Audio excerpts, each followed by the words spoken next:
Championship Sunday, the two words that you hope to hear at the start of every single California Collegiate League season. It all comes down to this. The South champion Academy Barons have won one, and the North champion Walnut Creek Crawdads have done exactly the same. We're knotted at one apiece. CCL champion will be decided today. Alongside me, Charlie Limoncelli. My name's Harry Setrakian. Our producer is Jack Brooks, as we welcome you into the broadcast booth here at Monte Vista High School in Danville. And we welcome also you into the pregame show, which is brought to you by Up the Creek Records. Up the Creek is a great record shop right next to the Ace Hardware in downtown Walnut Creek. They buy and sell new and used vinyl records, CDs, cassettes, as well as skateboard gear and a variety of other fun gifts like yo-yos and hacky sacks. They also have an all-ages live music venue that hosts local bands every weekend. So check out who's playing at upthecreekrecords.com or their Instagram at upthecreekrecords. Let's check out what's been happening up the creek. And Charlie, I mentioned it, but both teams have taken a game in this series. Both games in which the team that was the designated home team got the victory. On Friday, it was the Crawdads here at home, of course, in what is quote-unquote a neutral site. Before the season, it was decided that the North champion would be hosting the CCL Championship Series. So here we are at Monte Vista in Danville, and they took game one 5-4. Some late hitting, partnered with really solid pitching throughout, got them that win. But then yesterday, it was a bit more dominant for the other side. The Academy Barons offensively were able to take off early on, a 5-run spot in the second inning, got the Barons out to an early 6-1 lead, and then anchored by 2 home runs from Elijah Clayton, they were able to come away with the win, also thanks to a very nice 7-inning start from Frankie Lopez. But Charlie, it's really been neck and neck for the most part in the series. Yesterday, again, a bit more of a blowout, but both teams have really showed signs of really solid play and all-around success. Absolutely. These are two very evenly matched teams here. We talked about it coming into this series that it was going to be pretty much anybody's to take. They profile very similarly. Really good pitching, really good defense. The bats, when they're hot, are fantastic, and the base running for both teams is also fantastic. So it's been really even. The Crawdads able to eke out a victory on Friday. The Barons just kind of exploded. Vance Haskins was just not as sharp as the Crawdads needed him to be yesterday as the starter, and you know, once the Barons capitalized off of that in the second inning, the game was kind of over from there. They had a pretty much insurmountable lead there, which sat at most about 7 runs and all the way up to 8.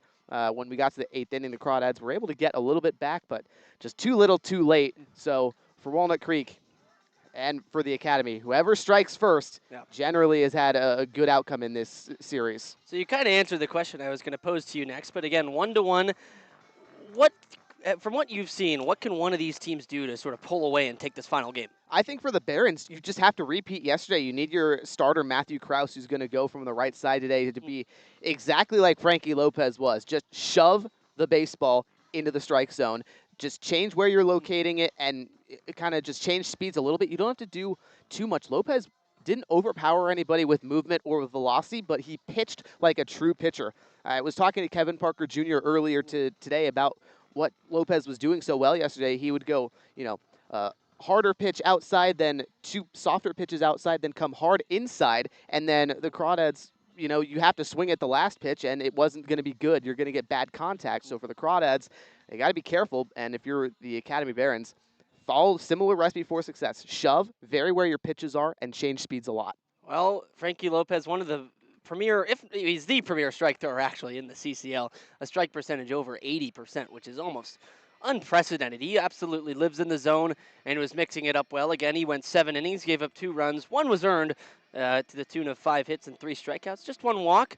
The bullpen followed suit, just needed 2 innings out of Gabriel Cancino and Jimmy Canali. They each went 1 apiece and gave up a few runs as well, but at that point, the lead was already big enough to where they were just attacking the zone and sort of letting the Crawdads put the ball in play. So it was a game that was totally controlled by the Barons and really started off by Frankie Lopez by mixing up those pitches like you were talking about. What Kevin Parker Jr. said today, not going to be much easier for the Crawdads. Matthew Krause, a 3-pitch guy, fastball, slider, changeup, and especially against the right-handers, he mixes those pitches almost evenly. It's unbelievable what he's able to do. He's pretty even both sides with the fastball and changeup, but again, introduces that slider to the righties for the most part. So going to be a bit of a task for them. Also offensively, Crawdads yesterday, 8 hits, but 5 runs. That's a decent showing, but just not enough when the other squads has 14 hits and 12 runs, as well as that Crawdads didn't help themselves by making 4 errors in the field. And Elijah Clayton, obviously the biggest game of this series so far, perhaps the biggest performance of the season, had 2 home runs, drove in 5 runs. He had as many runs batted in as the Crawdads did runs total. Yeah, it was just unbelievable what Clayton was able to do. And Harry, I think that's why, for me, the key to this game right now is who pitches better. The Crawdads pitched better on Friday. I mean, you got an electric start out of Alessandro Martinez. Then Gomez followed it up with 3 innings of 1 hit ball. Miles Brand worked into some trouble, but ultimately got out of it. 1 inning, 1 hit, 1 run, otherwise kind of unscathed. On the other side, Amario Loss and Tate Foxen were really good, but they went 4 total. They allowed too many hits and too many runs, and they were just kind of a little bit more wild. Yolas especially had 5 walks. So yesterday, it was the exact opposite. Lopez was fantastic, only 1 walk. Cancino and Canely also only issued 1 walk combined. So they were just in the strike zone. The Crawdads were in the strike zone on Friday. Whoever commands the zone and gets the most soft contact today will win this game, Harry. I would almost guarantee it. And that was really the difference yesterday. Frankie Lopez was living in the zone. Again, only the 3 strikeouts in 7 innings, but Crawdads were swinging early and often and just not putting the ball in play very hard. That being said, Vance Haskins was also in the zone, and he wasn't particularly getting hit hard right away. I mean, he had a few soft contact bleeders that landed in, and same for the Crawdads offense. That's how they got it going. Kevin Parker Jr. hit a triple that he hit about 70 miles an hour off the bat. So looking for the hard contact today. Whoever can set the tone with that, I think, will be the difference in this championship. Winner takes all game. We'll preview the game with keys and lineups, pitching matchups, all that to come here on the Up the Creek pregame show on the Walnut Creek Crawdads streaming network. Don't go.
About 10 minutes away from first pitch in the winner takes all deciding Game 3 of the CCL Championship Series. It's a hot one here in Danville. Alongside me, Charlie Limoncelli. I'm Harry Setrakian. Our producer is Jack Brooks as we continue the pregame show here on the Walnut Creek Crawdads streaming network, brought to you by Up the Creek Records. Taking a look at what the Crawdads have to do. 5 keys to the game to try and bounce back from a Game 2 loss and win the first CCL title in Crawdads franchise history. Number 1 to forget yesterday. It was just a game that it was pretty much over pretty early on. Just offense wasn't able to get going after the academy lineup scored 6 runs in the first 2 innings.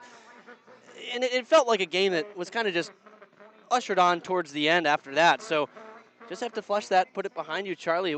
What does the approach become after kind of 7 innings of a game where you know the result. I think it's got to be a little bit more towards what the Crawdads were doing on Friday. They were seeing a little bit more pitches. They were working longer at bats and looking for balls they know that they can drive into the outfield gaps, because that's when this Crawdad team is at their best, is when they see pitches and hit it hard into the outfield, which goes right into our second key to the game.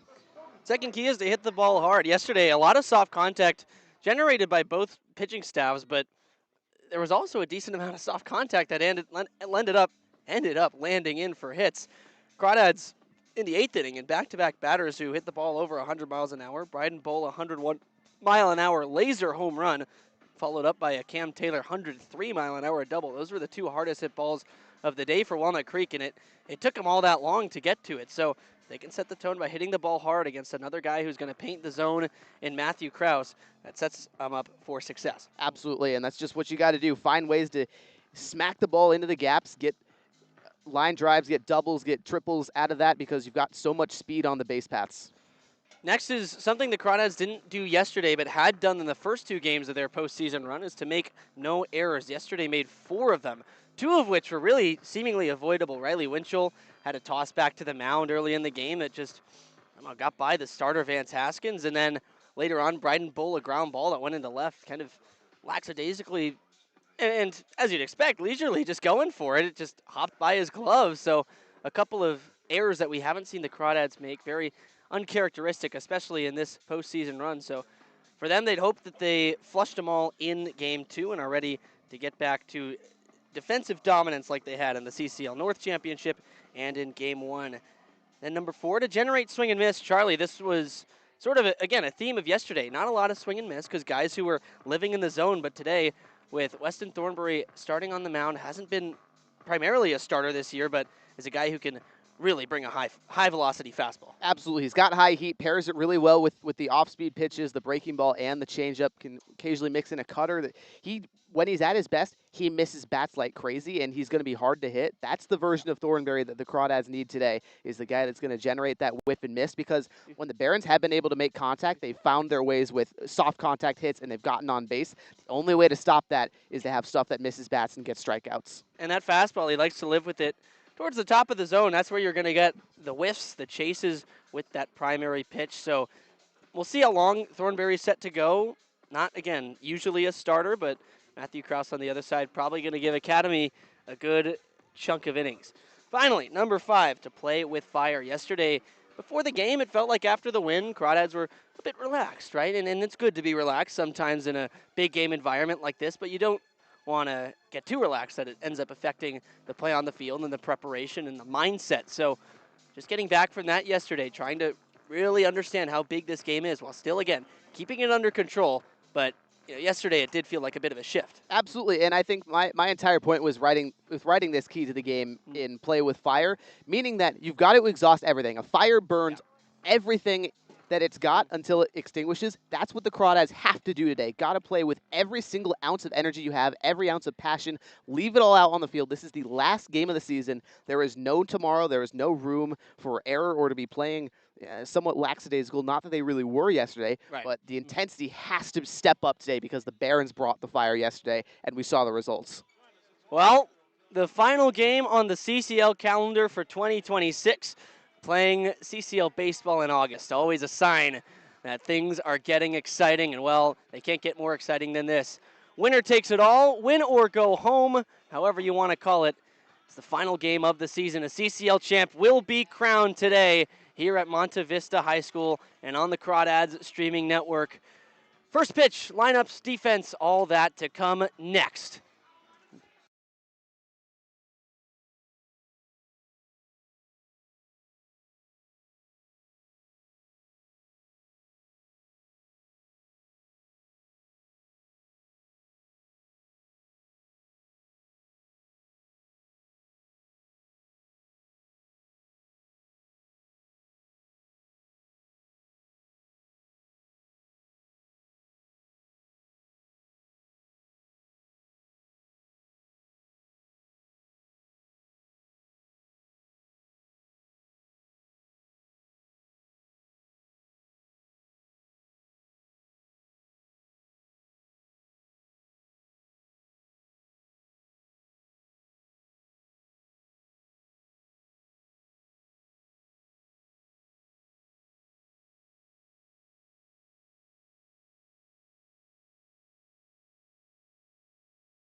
Today's first pitch, time and temperature, brought to you by Meadowlark Dairy, an official partner of the Walnut Creek Crawdads. Meadowlark Dairy, bringing Old Town vibes and family fun since 1919. Cool off with Meadowlark. We have the hottest game of the season here at Danville for Championship Sunday. 93 degrees, not a cloud in sight. First pitch scheduled for 2:05 p.m. Going to be a little later than both of those. Taking a look at the starting pitcher matchup, brought to you by Danville Chocolates, an official partner of the Walnut Creek Crawdads. And for the Crawdads, it's the hard-throwing right-hander Weston Thornberry, just his third start of the year, but his 13th outing, and he's been excellent. ERA well under 2. Strikeout numbers looking good. Will live in the zone. Likes to throw the off-speed change-up slider off that fastball, as well as that a bridge pitch, the cutter between the fastball and the slider. Looking at the defense behind Thornberry from left to right in the outfield, a bit different from the rest of the season. Bryden Bull, Shane Aldridge, Joe Coupland. Bull is first starting left. On the infield at the corners, Aiden Robles at third, Barrett Ronson at first, and up the middle goes Kevin Parker Jr. at short, and Elijah Ramos at second, with Riley Winchell catching the third of 3 games in the CCL Championship Series. Lineup for the Academy Barons, as set by James Bishop, is very, very similar as we've seen all series, and is actually identical to yesterday. Worked for success then. A.G. Sawamura first, Elijah Clayton, David Aguirre will be due up in the first inning with Nick Sanders, Jason Delviar, and Isaac Ocampo 4-5-6. Jackson Tyler bats 7th with Nigel Buckley, the DH, batting 8th, and Izzy Espinosa batting 9th as Weston Thornberry gets ready to face a lineup that once again consists of 1 lefty off the top, then 8 straight righties. What's the key to attack, Charlie? When you've got a lot of righties, you are a righty pitcher, just the 1 lefty. Well, pump in the fastball higher in the zone if you're Weston Thornberry, and then off of that, you can play the slider and the curveball low away. It's going to be tough for hitters to get to, generate some swing and a miss stuff on ideally both those pitches, and then when you need to, throw in the cutter as one of the bridges, and also you can use the changeup, especially against Sawamura, kind of tailing away from him. So Championship Series no longer. It has become a championship game. Tied at 1 apiece. Winner takes it all. Win or go home. CCL title game, Championship Sunday. We are ready to go with the Walnut Creek Crawdads and the Academy Barons. First pitch just about ready from Weston Thornberry as he faces A.G. Sawamura, who had a heck of a day yesterday. 3 hits and 5 tries and scored all 3 times, as we already have a stoppage in play. Joe Shields, the home plate ump, getting the visiting bullpen just set up correctly. That's squared away. There was a loose ball out there that he wanted to make sure was taken care of. Here we go. First pitch is a called ball down below the knees to A.G. Sawamura, 90 miles an hour from Weston Thornberry. He can get up to 94, but that was kind of when he was emptying the gasket in his last 2 outings in relief. So a start today might see him a few more 90s toward these Academy hitters. The 1-0 to Sawamura. He takes down low once again for a ball. 2-0. Got to live in the zone, and Thornberry's got to figure it out fast. The Crawdads cannot really afford to walk too many and allow free base runners. Crawdad pitching, walked 7 yesterday. Gave up 14 hits, 12 runs for the Barons. Behind 2-0, Thornberry's pitch. Sawamura looks like he's going to bunt, but pulls it back and takes a strike. So 2 balls and a strike. Joe Shields calling that one behind the plate. At third, the ump, Matt Bullis. George Kirkland at second. And Eric Thompson manning things at first. A 4-man crew for this CCL title series, as it has been. It's in its 3rd different arrangement for the final game. 2-1. Called strike 2. Fastball in there, 90 miles an hour. Beautiful sinker right there from Weston Thornberry. Use that 2-seamer to your advantage against the left-handed batter and just dots that outside corner and low. Winchell was there to help him even further with a frame. But man, now you can go anywhere. Full arsenal open at 2-2. 2-2. The pitch. Swing and a foul back. So Sawamura stays alive. He's fighting as he has done all series long in 2 games. He's been such a pest at the top of the order. 4 base hits. Number of walks as well. Had 3 in game 1. None yesterday, but that was because he was 3 for 4, so he kept getting on anyways. 3 for 5, I should say. The 2-2. Breaking ball called a ball up above the zone, so goes full to 3-2.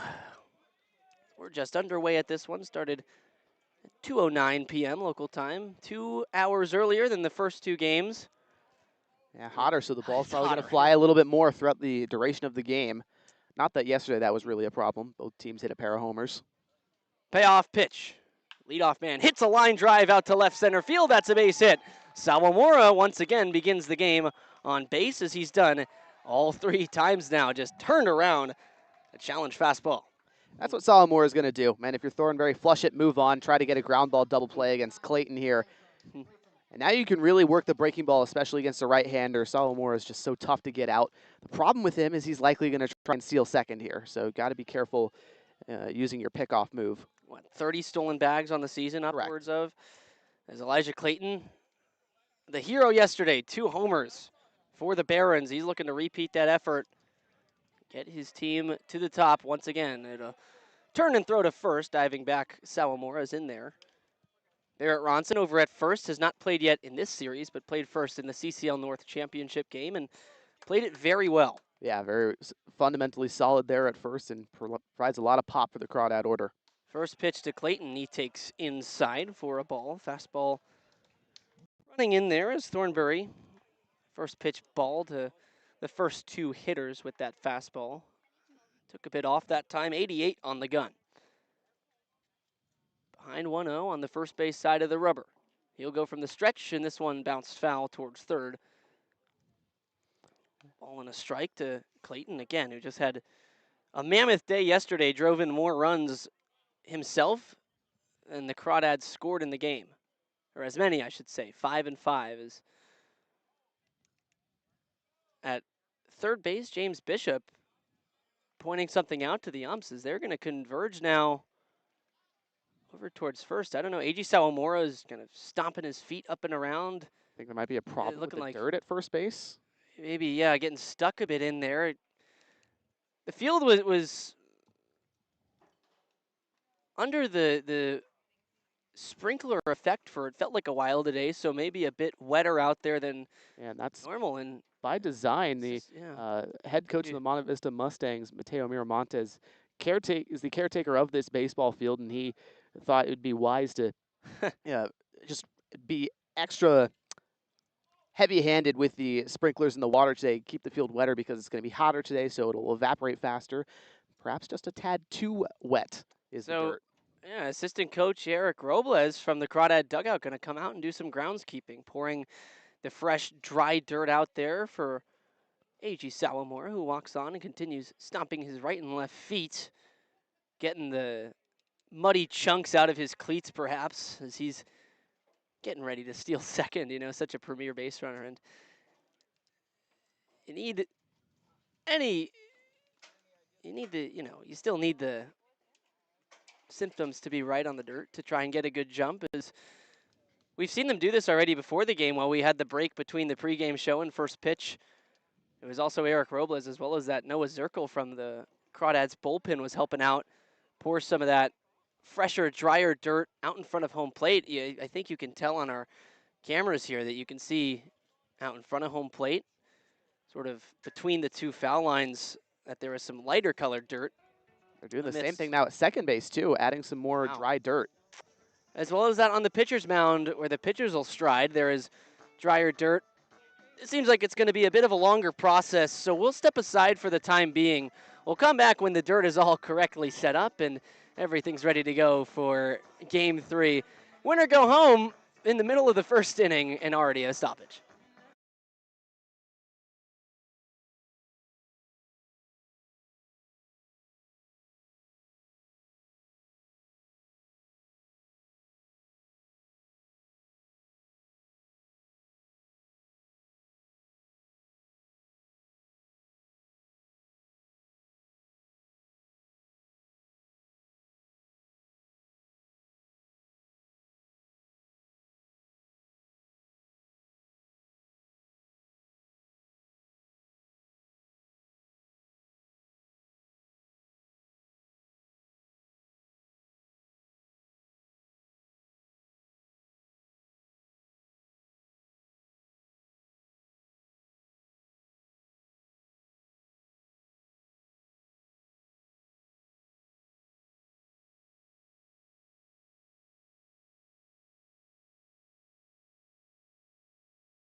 So the groundskeeping issues have been mediated.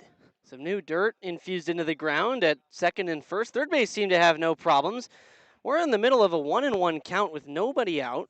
Elijah Clayton's still at the plate facing the righty Weston Thornberry, as the right-hander at the plate has been iced, as well as Thornberry on the mound. A.G. Sawamura still on first with that new dirt. We'll see if he goes. 1-1, he stays put. Swinging him the foul into Riley Winchell. Oof. He goes down hard, so he'll get a second here. Going to have a bit of another delay probably after that pitch. As that went down, that was about a 5-minute delay. Yeah, if not a little more. I mean, first pitch was 209. We're at 219. So, and Winchell, that ball caught him kind of towards the upper inner part of the thigh. So that's why he's taking so long. That's not a fun spot to get hit with a foul ball.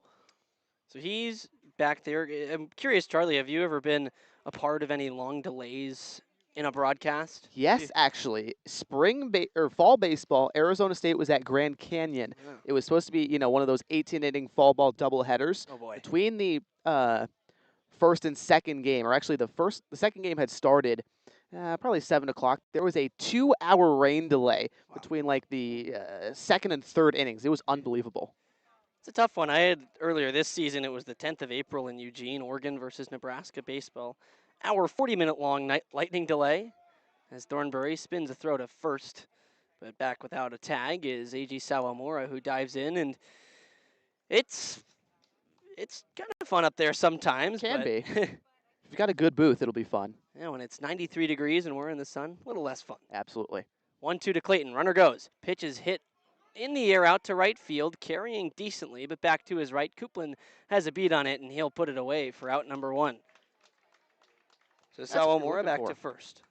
Good pitch from Thornberry, top of the zone, goes to that cutter up there and induces some soft contact. And you had Sawamura with a big jump, and if that ball landed fair, would have been trouble. He probably could have scored, but instead Coupland's all over it, and you catch him in a spot where there's a chance if you really trust the arm, you could have lasered a throw back to first and try to get the back pick.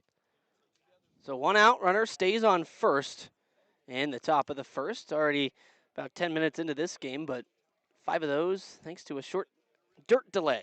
It's David Aguirre in for his first attempt. He takes his first pitch for a strike. Looked like a cutter or a slider that landed on that inside part of the zone, called by Joe Shields behind home plate. So Thornberry, first pitch strike out of the first 3 batters he's faced. And that's the key. Got to have more of those. Another throw over to first, back diving without a tag. Once again, Sawamura's in. That's been the key. I mean, they've held Sawamura in check so far, and with the first pitch strike now, Thornberry got to just keep firing it in the zone, use that breaking stuff that moves towards the glove side against these righties. Aguirre, 294 hitter this year. 0-1, he takes as the runner goes. Winchell's throw down to second. It is a good one, but just not in time. It's hard to beat. Premier base stealer in the CCL as Sawamura swipes another. He'll get into scoring position. Tough. Winchell had a really good throw on it, just not quite in time. Sawamura, too much speed. Now you just got to focus on the runner, or the batter at home plate. Third stolen base of the championship series. Had none yesterday. The first 2 were in game 1. Now the 1-1. It's popped up back behind first. Ronson on the cut of the outfield grass will make the catch after backpedaling a few steps. Out number 2. And Thornberry getting under the barrels. It's where he'll live. We talked about it in the open, and that's what he'll do. He'll attack you up in the zone. That's how he got the fly out to right to Coupland, the cutter up there, and the same there. Just cutter located up and away. Gets Aguirre under it. Yeah, just a lot of fastball cutter right now from Weston Thornberry. If it ain't broke, don't fix it. Keep attacking the right-handers with the same pitch. And now with 2 outs, you don't have to worry so much about Sawamura. You really just got to find a way to get Sanders out. And again, a lineup that consists of 8 straight righties once you get past the lone lefty at the top in Sawamura. So he can keep letting that cutter eat, throw the slider, breaking away from the right-handers. It's going to be tough to get on plane with those pitches if you're the Barons. But Nick Sanders in. First pitch he sees is a strike right there. Slider. Like the curveball. Yeah. Bending in there through the zone for strike 1. As Sanders is struggled a bit in this series so far. Has hit cleanup in both games. Does have an RBI, but just the 1 hit. Big lead at second. 0-1 pitch. Hit hard on one hop to short, but Parker's there on the glove side, and he lofts a throw to first. That is in time for out number 3. So Thornberry, the leadoff hit, and the stolen base, but strands the man at second with 3 straight in-play outs. Crawdads lineup coming up for the first time on the bottom of the first.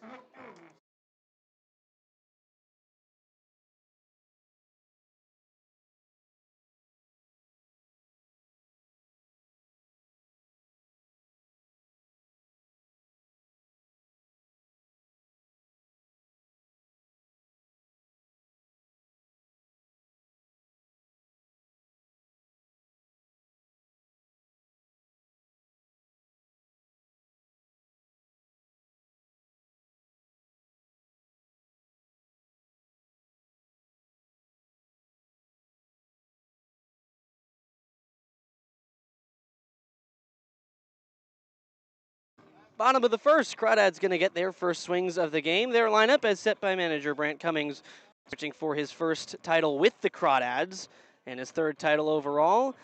His lineup looks like this. Kevin Parker Jr. leads off again as he did in Game 2 yesterday. Aiden Robles had the day off yesterday after going 0 for 4 in Game 1. He's back in the 2 spot. Ryan Ellis, Mr. Crawdad, in what will be his final game as a Crawdad, looking for one final act here in the 3-hole. He'll be batting 3rd, DHing. Joe Coupland remains in the cleanup spot with Bryden Bull inserted into the 5th spot. He hit a home run yesterday in a pinch hit, or a substitution role there. Riley Winchell, Barrett Ronson go 6-7. Shane Aldridge, Elijah Ramos go 8-9 as we take a look at the other half of today's pitcher matchup brought to you by Danville Chocolates. It's Matthew Kraus, the righty for the Barons. He's going to live in the zone. Fastball, slider, changeup almost throws them evenly as his defense behind him looks like this. Jackson Tyler, A.G. Sawamura, Nick Sanders in the outfield from left to right. Left to right on the infield, David Aguirre, Elijah Clayton, the superstar shortstop out there, with Israel Espinosa at second, Jason Delviar at first, and Isaac Ocampo for the 2nd straight game. Behind the plate, calling the pitches of the righty Kraus, who looks to deal to Kevin Parker Jr., Aiden Robles, and Ryan Ellis in this bottom of the 1st inning, scoreless so far. It would be big for the Crawdads to jump out to an early lead here, play with some fire, play with some aggressiveness. But you got to temper that. Look for some good pitches to hit from Kraus. Like you said, Harry, he's going to live in the zone. And after seeing what Frankie Lopez was doing, dotting the zone all day long yesterday, Crawdad's going to try to recover. First pitch of Kraus's day is a fastball just outside to Kevin Parker Jr., who's enjoyed a nice series so far. 2 for 7, but has also walked twice, both hits. Extra bases, a triple yesterday that was the first run when he scored. 1-0 pitch, leaves it outside for ball 2. So ahead is Parker to start this inning for the Crawdads, but he's been working long at bats. He's been hitting the ball pretty hard. The game-winning double he had in Game 1, and again yesterday, he started things off with a looping triple. It's a bit lucky, but scored a run after that, got the Crawdads out to the lead. 2-0 off the hands, softly towards short on one hop. Clayton's got it. His sidearm throw to first. Shortstop grounds out to shortstop, as that is how Matthew Kraus's day gets started for Academy. Tough pitch there and really good selection from Kraus and Ocampo there. Go with a fastball inside. Parker Jr. tends to like that pitch, but was a little bit late on it, in on his hands. Didn't get the bat head around enough to lift it into the air or into one of the outfield gaps. Instead, it's a one hopper to short where Clayton had no problem for it. Not a lot you can do to get a ball past Elijah Clayton at short. And now Aiden Robles in, the 3rd baseman batting 2nd today. He takes a fastball off the inside. He has to jump out of the way a bit of the delivery from Kraus, who will live around the 90s. That one 89, the one that Parker Jr. grounded out on. Same thing, 89 miles an hour. 1-0 pitch. Takes up and in for ball 2. Crawdad's seeing a lot of balls early from Kraus, so if you're Robles right here, sit and wait for something. Try to get maybe middle or mid outside and drive it the other way. Really tough game for Robles in Game 1. Trying to bounce back. 2-0 pitch. He takes inside again, so 3-0. He was 0 for 4, struck out twice and grounded into a double play. So again, just trying to rebound from it. Elijah Clayton had an 0 for 4 in Game 1, and of course yesterday had the 2 homers. So trying to replicate that, and that's a good start. He works a 4-pitch walk. Yeah, Kraus, that's great. not going to give up a lot of those. No, and frankly, that should have been a 2-1 count right there at that next pitch. That was a top of the zone breaking ball that Kraus looped at that rail, but Robles took it, and Joe Shields did not give the pitcher the call. So now you give Ryan Ellis a chance to do something about this, and not the guy that the Barons really want to face. Do or die kind of game. This feels like it's got Ryan Ellis legacy game written all over it, Harry.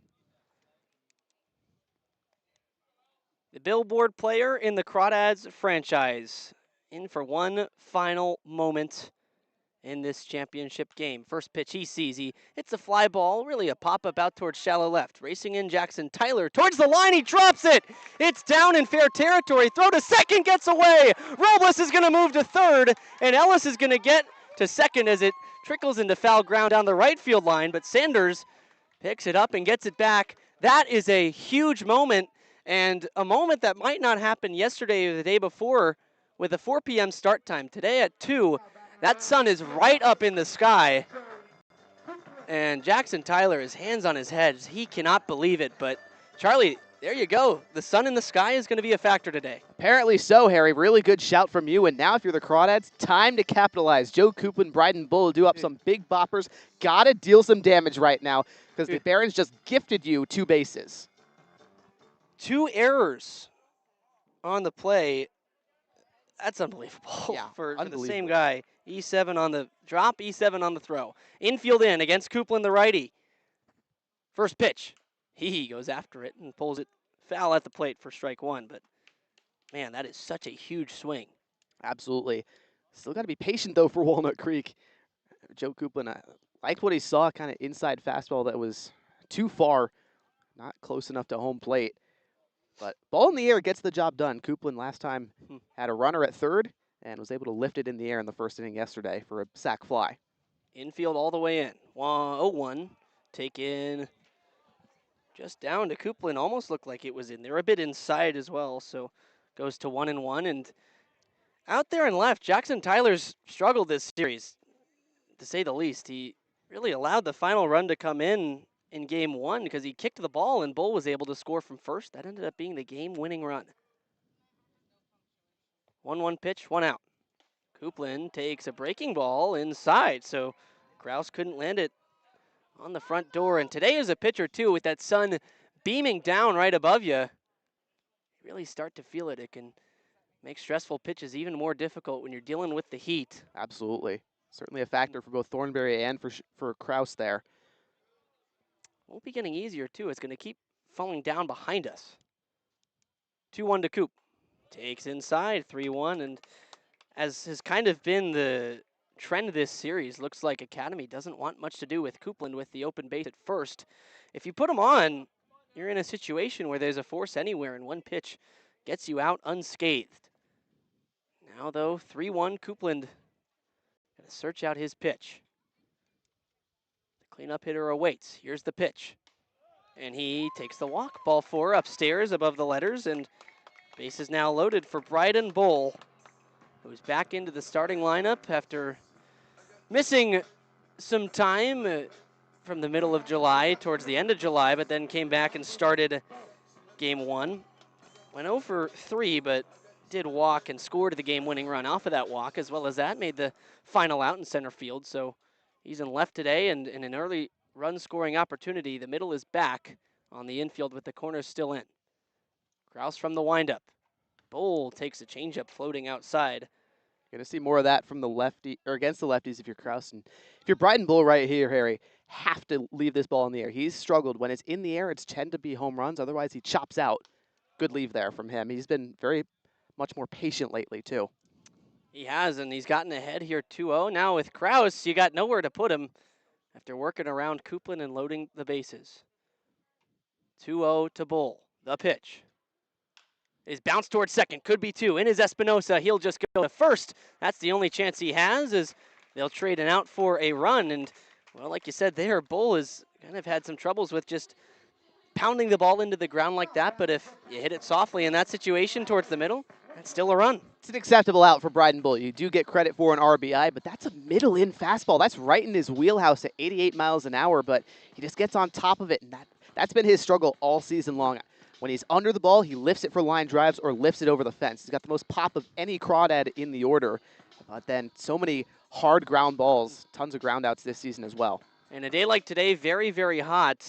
Don't even need to get much on a fly ball to see it carry. Second and third, 2 outs. Winchell lines the first pitch into right center field. That's into the gap, and it's going to roll all the way towards the wall. Both runs will come in. Winchell slides into second. That's an RBI double. He's been due, Harry. Riley Winchell has been due. Hitless in this series. He's played both games already. First pitch he sees, he says, screw it, I'm attacking it. 96 miles an hour off his bat. An outer third fastball just turned the other way. Fantastic fundamental hitting. Loved the first pitch and laced it. Is now another righty. Barrett Ronson with 2 outs. Winchell on second. The pitch taken outside, ball 1, but 3 runs for the Crawdads here in the first. It has to feel good. This is the biggest lead that the Crawdads have had this series. Got to find a way to increase and hold on to it. Good chance, 1-0 with Ronson. He takes a breaker outside for ball 2. Ronson's another guy that's kind of been due, has not gotten to play yet this series, and I mean, he's been starting to put it together of late. The first home run of his season on July 24th against the Seagulls. He's been a singles machine as well, too. 2-0 to Ronson, he's ahead. He takes down and in for a ball, 3-0. Ronson working the count. Guy who has appeared, he appeared in game 1 as a defensive substitution. That was in the 9th inning, so did not record a plate appearance. This is his first time at bat, and so far, just seen junk from Kraus. You like it here, 3-0, got to swing. 3-0, called strike, bottom of the zone, and that's the exact type of 3-0 pitch you wouldn't swing at in that spot. So still way ahead is Ronson after Winchell drove in 2 with the double. With runners on second and third, Bryden Bull set it up with an RBI ground out. 3-1 to Ronson. Kraus delivers. Fouled back to our right. So evens up, or fills up at 3-2 with the foul ball. Winchell on seconds had a pretty healthy lead. He's getting a good secondary, and with 2 outs, running on contact, he'll score with a base hit to the outfield. Ronson's been a guy that struck out quite a bit this season, so if you're Kraus, might be looking for an outer third breaking ball, try to get a wave and a miss, but he's struggled to throw strikes today so far. When he has, it's been hit pretty hard. 3-2. Ronson late again, but fouls it off. Out of play to the right and off the metal container over there. So holds it a full count where the situation, Crawdads, 7th batter up right now, a chance to bat around in the first with 2 down, going to take some more work, but 3 runs is a big, big spot.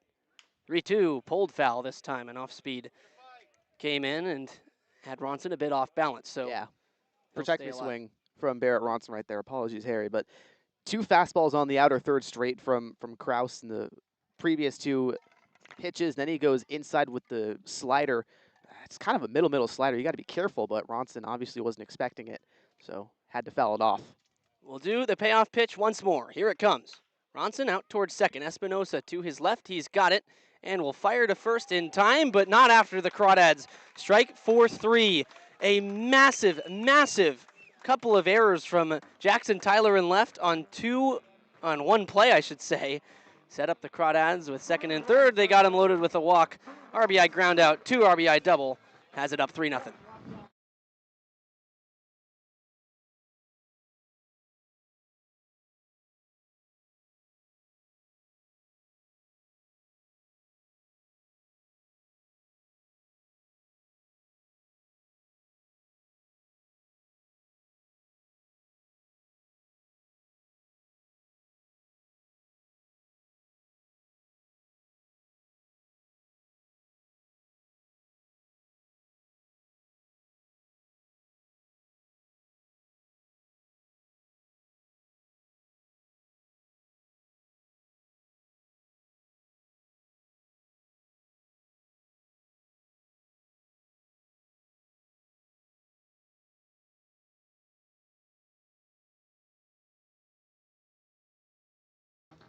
Three 0 lead for Walnut Creek after 1 full. As we take a look at what their pitching staff has done this postseason series so far. Not full postseason, but in this series. whip under 2, up over 1.5. That's where you'd hope it's under that 1.5 mark roughly with whip. That's walks, hits per inning pitched.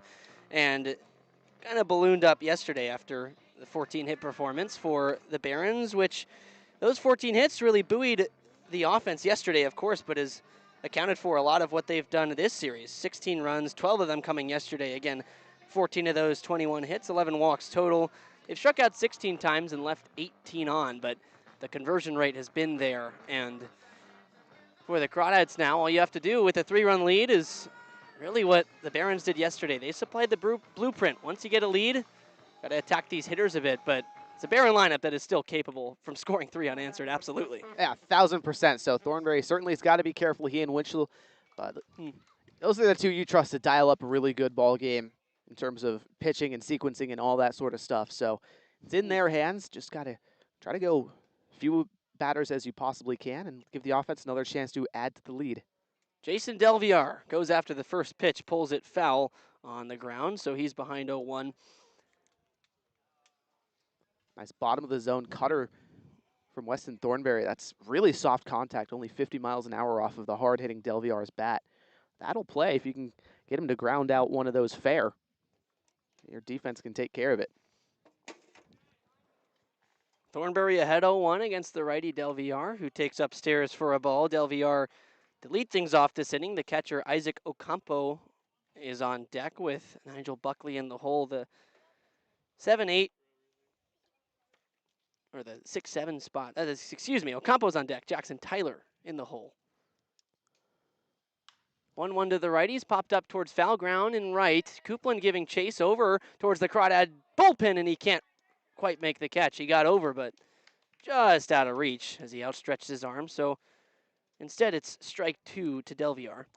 Yeah, Coupland gave it a run out there. Not a natural outfielder. Grew up catching. Has catched for the past 2 seasons at Chabot College, and he's kind of been turned into an outfielder out of necessity for Walnut Creek, and he's done a really good job, but that one just a really long play to make, even though he did flash the wheels.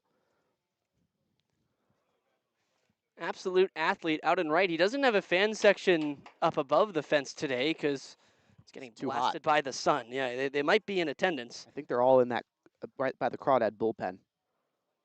1-2 to Delviar. He fouls one off towards the Coupland fan section, if that is in fact where they are. There is a pocket of shade always behind the Crawdad bullpen down the line and right with their fence right there because there's a couple of big tall trees right there, and it's been a nice spot to hang out pregame. A lot of hacky sack goes on over there. Indeed it does.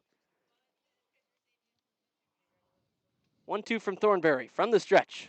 Pulled on the ground hard to Robles. He gets the body out front of it, knocks it down, throw to first in time. That is a fundamental play from Aiden Robles. Looking like a hockey goalkeeper, just going down to a knee. Ball was hit hard off the bat. One hop, body out in front of it, shoot it off, and keep it in front of you. Yeah, that's a great play from Robles. He's looked really well over there at third base, kind of the entire season. I mean, he's not quite the same caliber of defender as guys like Carlisle, Ramos, or Parker Jr., but he's held his own really well at third, and that's a magnificent play. No, it's coming at you hard. Got to just knock it down, keep it in front of you, stay with it the whole time, but he also took his time, collected, and fired with a nice release over to first. So Isaac Ocampo, after the hard hit out, will stand in for his first time. Was also the backstop yesterday. Got a hit, but got on 3 times. He goes after the first one, pops it into foul ground, back of third. Racing over Parker Jr., the one to call it, towards the visiting bullpen. He puts it away. Stealing extra outs. That's what Kevin Parker Jr. does best at shortstop. So much range. He's such a fast athlete. He's got a really good first step, and he tracks the ball really well in the air. Plus, you know, the great fundamental defense that he has on ground balls and the cannon arm. That right there is excellent. Now, Thornberry, you've got 2 outs, nobody on. You can try to work a 1-2-3 inning against Tyler.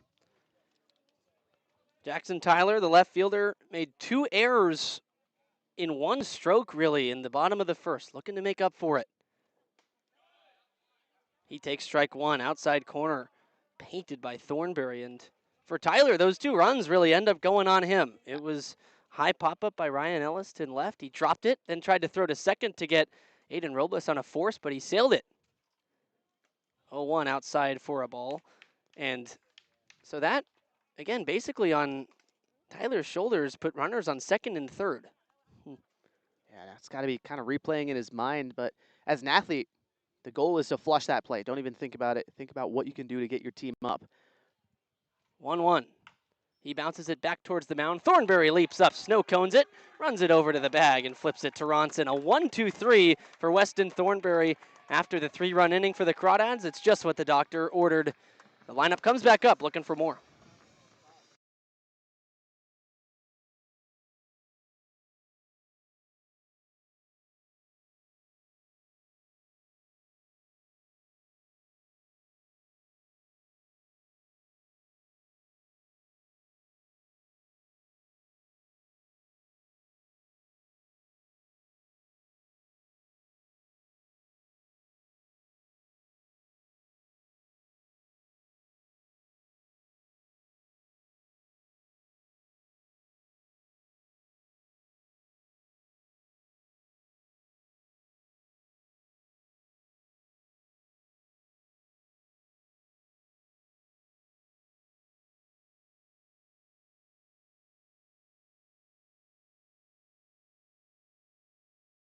At the top of the second, we showed you the inverse, Academy offense versus Crawdad pitching. Now flip-flop. Bottom of the second coming up. Crawdads batters. See what the offense has done for Walnut Creek this series so far. 10 runs on 14 hits.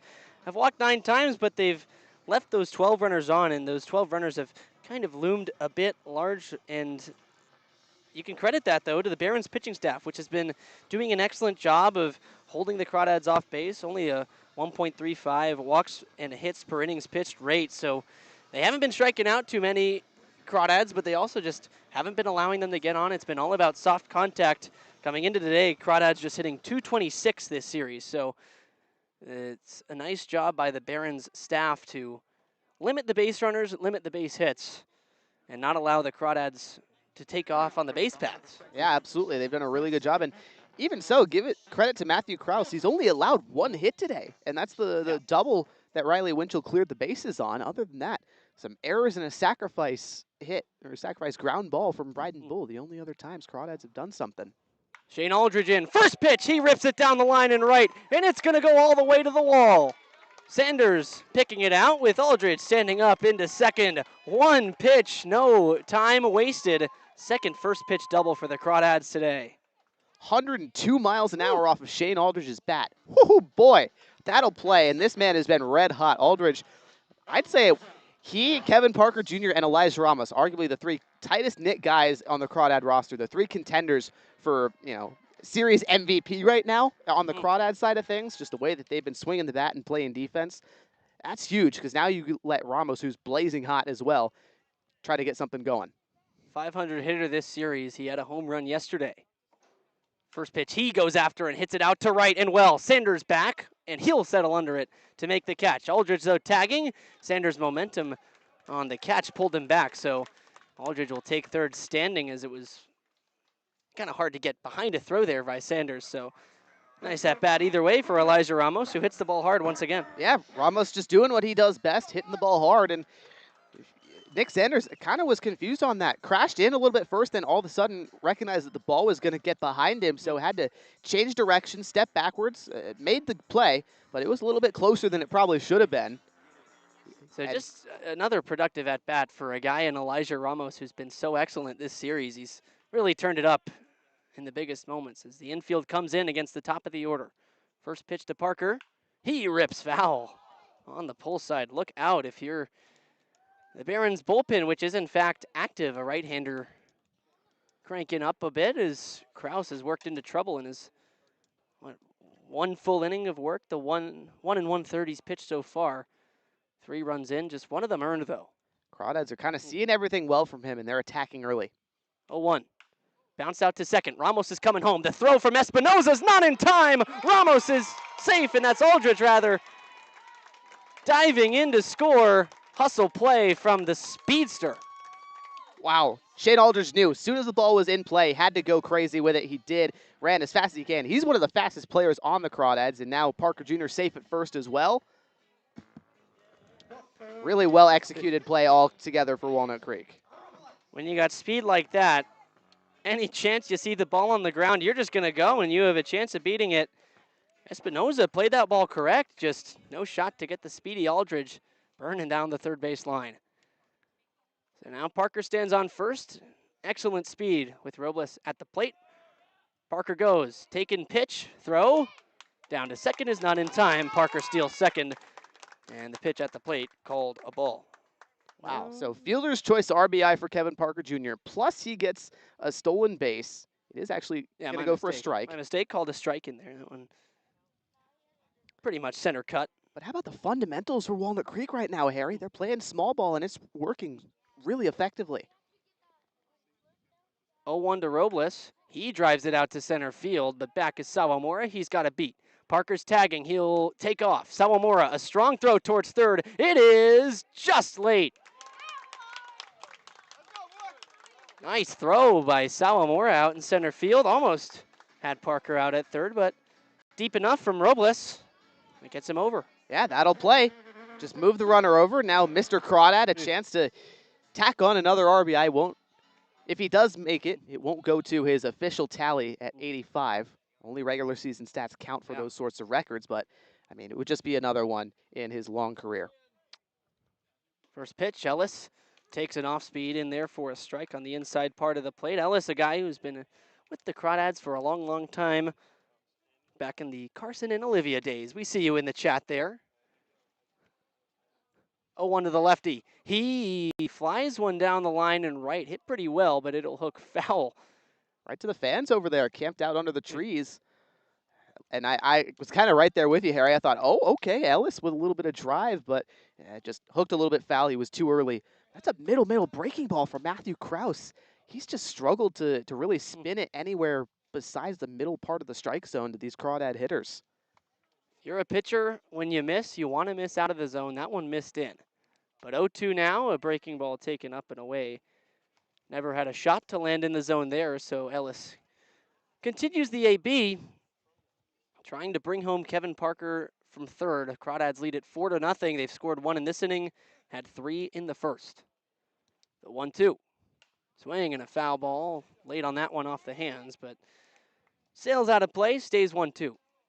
Good emergency hack from Ellis, just a pitch that he probably wasn't exactly looking for. Top rail fastball, gets a piece, stays alive. So holds it 1-2. The veteran Ellis against the righty Krause. The pitch. Swing and a drive out to center field. Chasing back Sawamura towards the track. He'll reach up and make the catch. But Ellis gives it a ride after the Crawdads bring home one more this inning. It's 4-0. They lead it early.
Top of the third, if you're just tuning in, Crawdads lead it 4-0. 3 runs in the bottom of the first, 1 in the bottom of the second.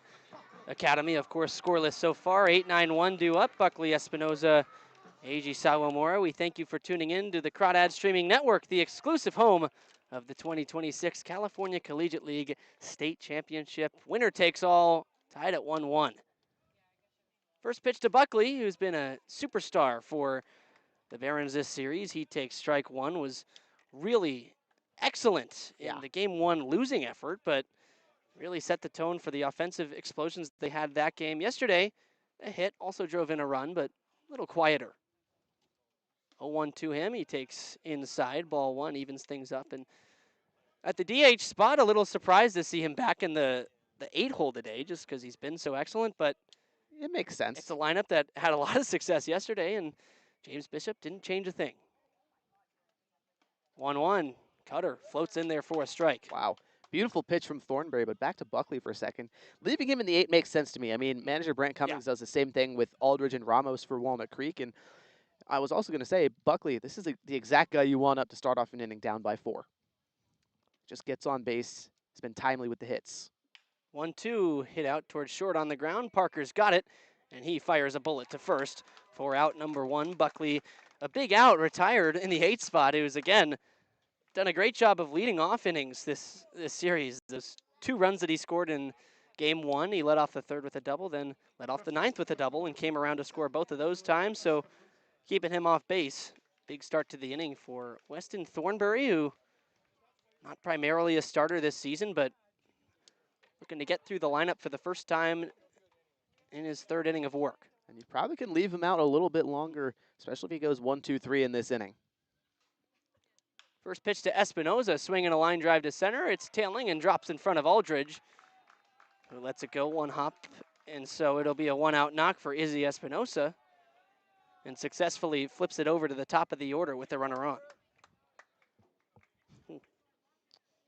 Just good piece of hitting from Izzy Espinoza. Sees a slider top of the zone, kind of towards the outer third, and takes it slightly the other way. If you go by the technical definition, you split the entire field in half on the left and right side of first or second base. It landed to the right side as a right-handed hitter. That is Oppo. Yeah. Anyways, that's into the weeds of things. It was well hit. Just saw the off speed, turned around, got the hands out, got the barrel ahead, did the job. Speedy Sawamura at the plate. Robles in on the grass at 3rd. First pitch he takes inside. 4-1, slider cutting hard in. So Sawamura, second time up, got a hit to start the game. Stole second, but 3 straight outs failed to get him home. He's looking to stay red hot. 4 hits in his last, now 6 plate appearances. Next pitch, a fastball that skips in, so goes to 2-0. The Japanese leadoff man, premier contact ability, able to take an at-bat, and he's been very animated this series. A lot of emotes, whether he's running around the bases on the field or just tracking down a fly ball in center. He plays with a lot of energy. Yeah, he's very animated, which is honestly fun to see. He's ahead 2-0, and he takes, once again, this time right there for a strike. And Goes to Thornberry just can't be afraid of throwing pitches in the strike zone. Gotta attack him. He's gonna make contact. That's kind of just a guarantee at this point. So let him do it and hope that your defense can get to it on a weak ground ball. Runner at first is Espinoza. 2-1 count, 1 out. Pitch to Sawamura. He waves through. A nice breaking ball from Thornberry. It evens things up at 2-2 on that one in the dirt. So Sawamura, kind of a rare chase at a pitch in the dirt. As now Riley Winchell signals Bryden Bull, the left fielder, to go over, play towards the line a bit more. That's a good shout back there from Riley Winchell because Sawamura has been able to go the other way a lot this series. 2-2 pitch. Take in down low. So 3-2, it'll go full. Sawamura had a 3-2 count his first time and lined a single back up the middle. Looking to replicate that with Espinoza on first. There is 1 out in the top of the 3rd with the Barons trailing the Crawdads 4-0. Winner take all. Game 3, the CCL Championship Series. Full count. Bounced foul behind the plate. Wow. Impressive pitch from Thornberry. Just attacked that lower third with the fastball, 89 miles an hour, and Sawamura only just got a piece of it to stay alive. We'll see if Espinoza wants to run here too. 3-2, 1 out. Usually the guaranteed scenario is 3-2, 2 outs that you'd see a runner on first go, but still an action pitch, trying to stay out of a potential double play. Yeah, down by 4, you might as well try and go and avoid the double play. Not a huge lead, but he has good speed. 3-2, he stays put, And Sawamura watches a breaking ball up high for ball 4. So all of a sudden, after the 9-hitter Espinoza gets the single at the top of the order, Sawamura works a walk. Academy in a bit of business. That they are, only 1 out, 2 on, and arguably the most threatening hitter to the dish, Elijah Clayton, 2 bombs yesterday. Have to pitch to him carefully, but last time he kind of swung at what Thornberry was offering, so perhaps go to a bit more of the same. Hit a lazy fly out to Coupland and right his first time. Was behind 1-2. First pitch in his second at-bat, he takes low and away for a ball. Thornberry starts behind Clayton, who did hit a 3-run homer. That was the first of 2, and it was set up pretty similarly. Espinoza had a single in the 9 spot, and Sawamura got on first with a single, so similar situation here with 1 down. 1-0 to Clayton. He takes down in the dirt, ball 2. In a situation where 1 swing could make it a 1-run ball game, but if you work a walk, you bring up a guy on deck and David Aguirre, who also has some decent power, and he could tie the game with 1 swing, even more so. Sanders and Delvey are waiting behind him in the 4-5 holes. Yeah, those are the 4-5 guys you do not really want to see, especially with the bases loaded. All you need is a ground ball double play. Get out of the inning. Yep. One pitch. Low in the strike zone. Try to get a rollover. One pitch could get this one over with in the 3rd inning, but only 4 groundouts worked by Thornberry so far. 2-0 to Clayton. He'll take all the way. It's a fastball right in the zone. He just had no interest of swinging there, and I think Thornberry maybe caught on, just poured an 88-mile-an-hour heater right down the middle. Why not? Might make sense to go to a cutter low away, see if you can get a whiff. 2-1, the pitch. Taken down below the zone again. Fastball just not quite there for Thornberry, so 3 balls that haven't been very close in the 1 strike. That was right down the middle. Not sure what you're going to get, 3-1.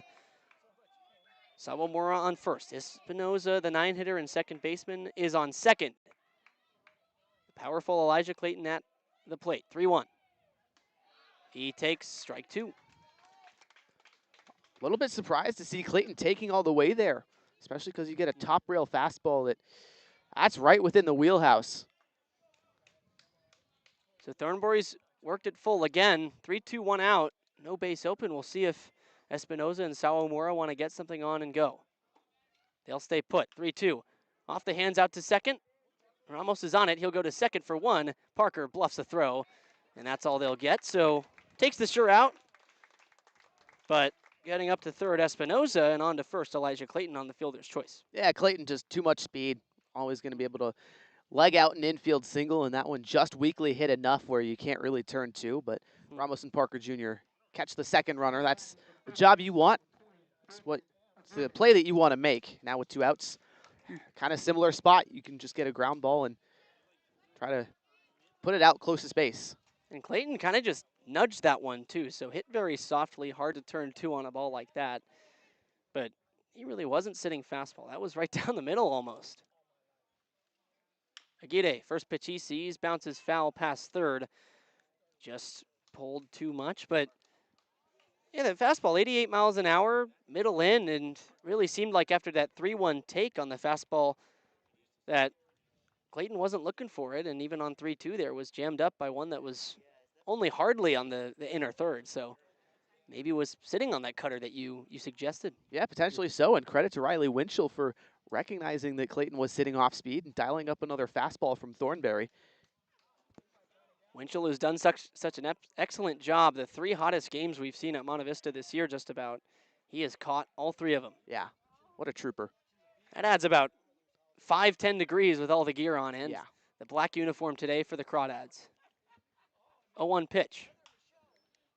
Softly hit in the air past second, over from second to his left. Ramos makes the catch. Clean inning from Thornberry. Strands 2 runners on, 1 at third.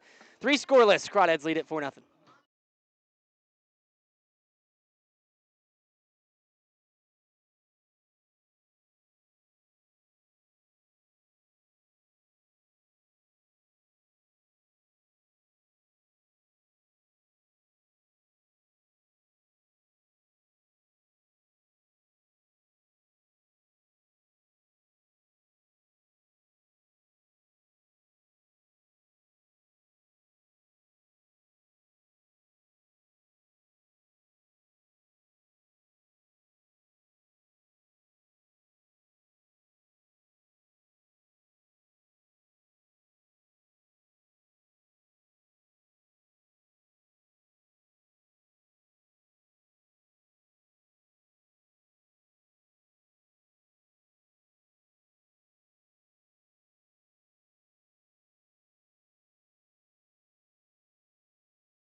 Crawdads looking to add to a 4-run lead after Thornbury blanked the Academy offense in the top of the third for the third straight time. Today's player of the game will be brought to you by Worth Group Restaurants, a local collection of East Bay restaurants owned and operated by Rodney Worth, including the Peasant and the Pear in Danville, the Bourbon Pear in Livermore, and the Golden Pear in Walnut Creek. Worth Group Restaurants, an official partner of the Walnut Creek Crawdads, as Joe Coupland stands in. Couple of errors committed by Academy so far. It was in the first inning. This year, some dubious territory when they commit 2 or more. 3 and 10. As Joe Coupland takes a first pitch strike from Matthew Krause out for his third inning, but that's pretty unprecedented, Charlie. I mean, a defense rather that has been the cleanest in the CCL, highest fielding percentage out of all 15 teams. The 0-1, another breaking ball that turns in there for strike 2, but anytime the Barons do make some rare errors, especially when they compound a couple in a game, all likelihood they've not been able to come back from it. The 0-2. Bounced out towards the left side from third. Adegide's got it. He'll take his time to throw to first. It's in time. No error there, though. No, not at all. But, you know, errors are one of the most costly things in all of baseball, Harry, and that record for the Barons when they commit a couple, it's very telling. I mean, it's kind of the same way with the Crawdads. They haven't really had games with 4 or more errors much this season, but yesterday they had 4 errors, and it cost them the game.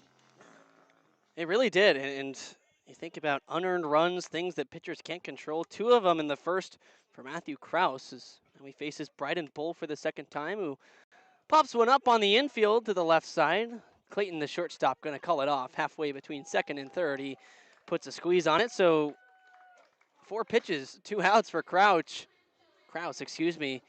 who's kind of needs a quick inning here. Yeah, and he's spamming the slider right now. It's working really well. It's kind of looping in there and moving a lot away from right-handed hitters, and Bryden Bull just saw one on the outer third. He likes outer third breaking balls. That was a pitch that he got his first Crawdad home run on earlier in this season, was one of those outside, and he crushed it, but that time kind of just got a little too jumpy. Riley Winchell takes strike 1. Another slider landing in there on the outside corner at the knees. Just tight spin.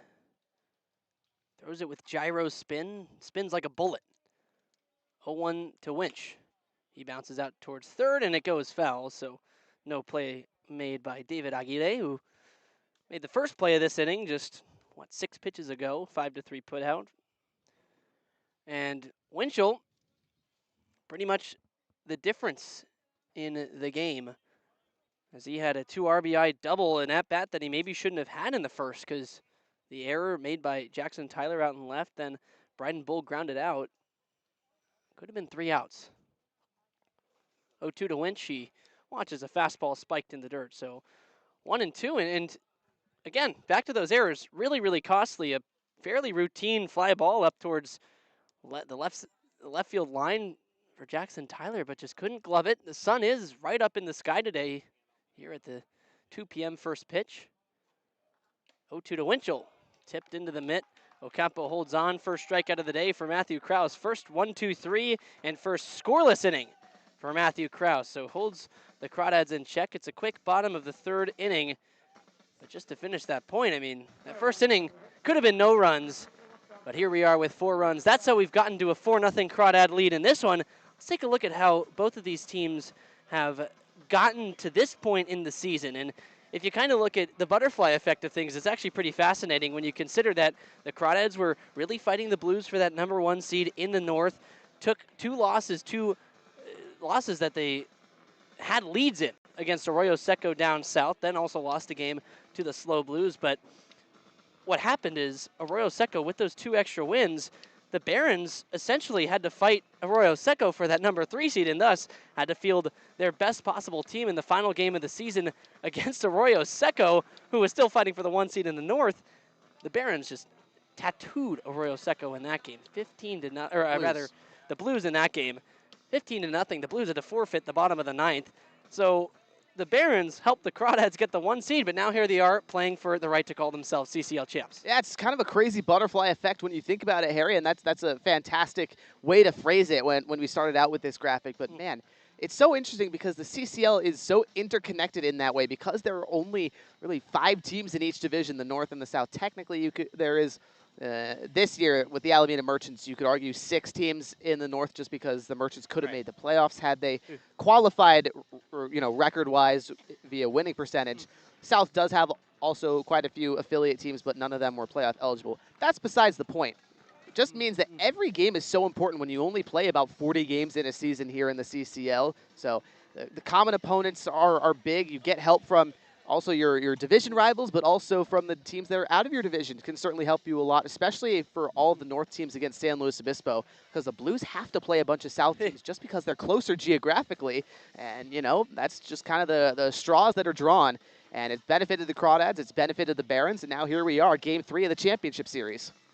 Crawdads might be inclined to write a nice thank you letter to the Barons at the end of the season, no matter how this game ends up today, but they've given the Crawdads some help. They took out the San Luis Obispo Blues, gave the Crawdads the 1 seed, and even so in the playoffs, taking down the preseason CCL champion favorite Orange County Riptide to get to this point. So Crawdads now meet the Barons, a team that in their own right has been absolutely fantastic. 4-5-6 against Thornberry out there. Nick Sanders takes strike 1, but 2 teams that are very much deserving. Whoever can take away this game, their first ever CCL title, will go to both sides. It's pretty awesome that we get to crown a new winner for the first time here in 2026. Next pitch bounces in, a breaking ball that Thornberry just finished a bit too late, and it won't be the first champion crowned in the CCL this year. News around the CCL, the Santa Barbara Foresters won their 11th National Baseball Congress World Series. That was yesterday over the Alaska Gold Panthers. Wow, look at that.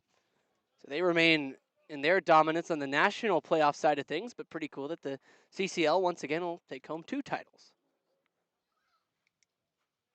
1-1, Sanders goes after a high pitch, pops it back towards the stands, and it will land actually beyond the grandstand here as Winchell gave it a look, but goes foul. And Winchell, I mean, you can see the effect the heat's having on him. He throws the helmet off, and the hair is just drenched. Yeah.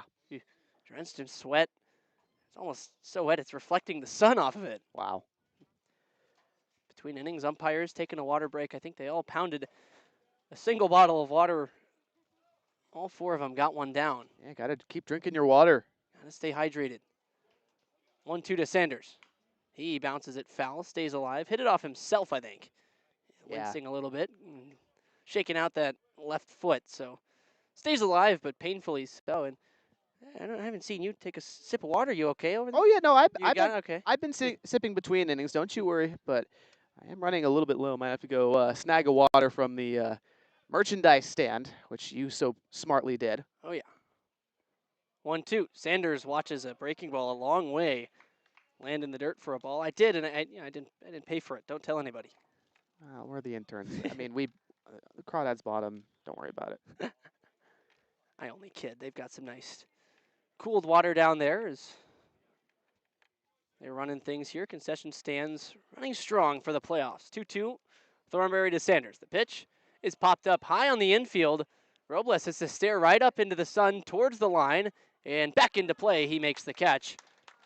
He kept perfect concentration on it. The sun is, for what it's worth, sailing up over behind us and to our right a bit as we are kind of angled at the same angle that you're watching this game at. So you can imagine that it's going to have the most effect on the left fielders out there, especially on medium-high fly balls, as it already claimed Jackson Tyler for victim earlier in the first inning when he dropped the ball out there and committed a 2-base error.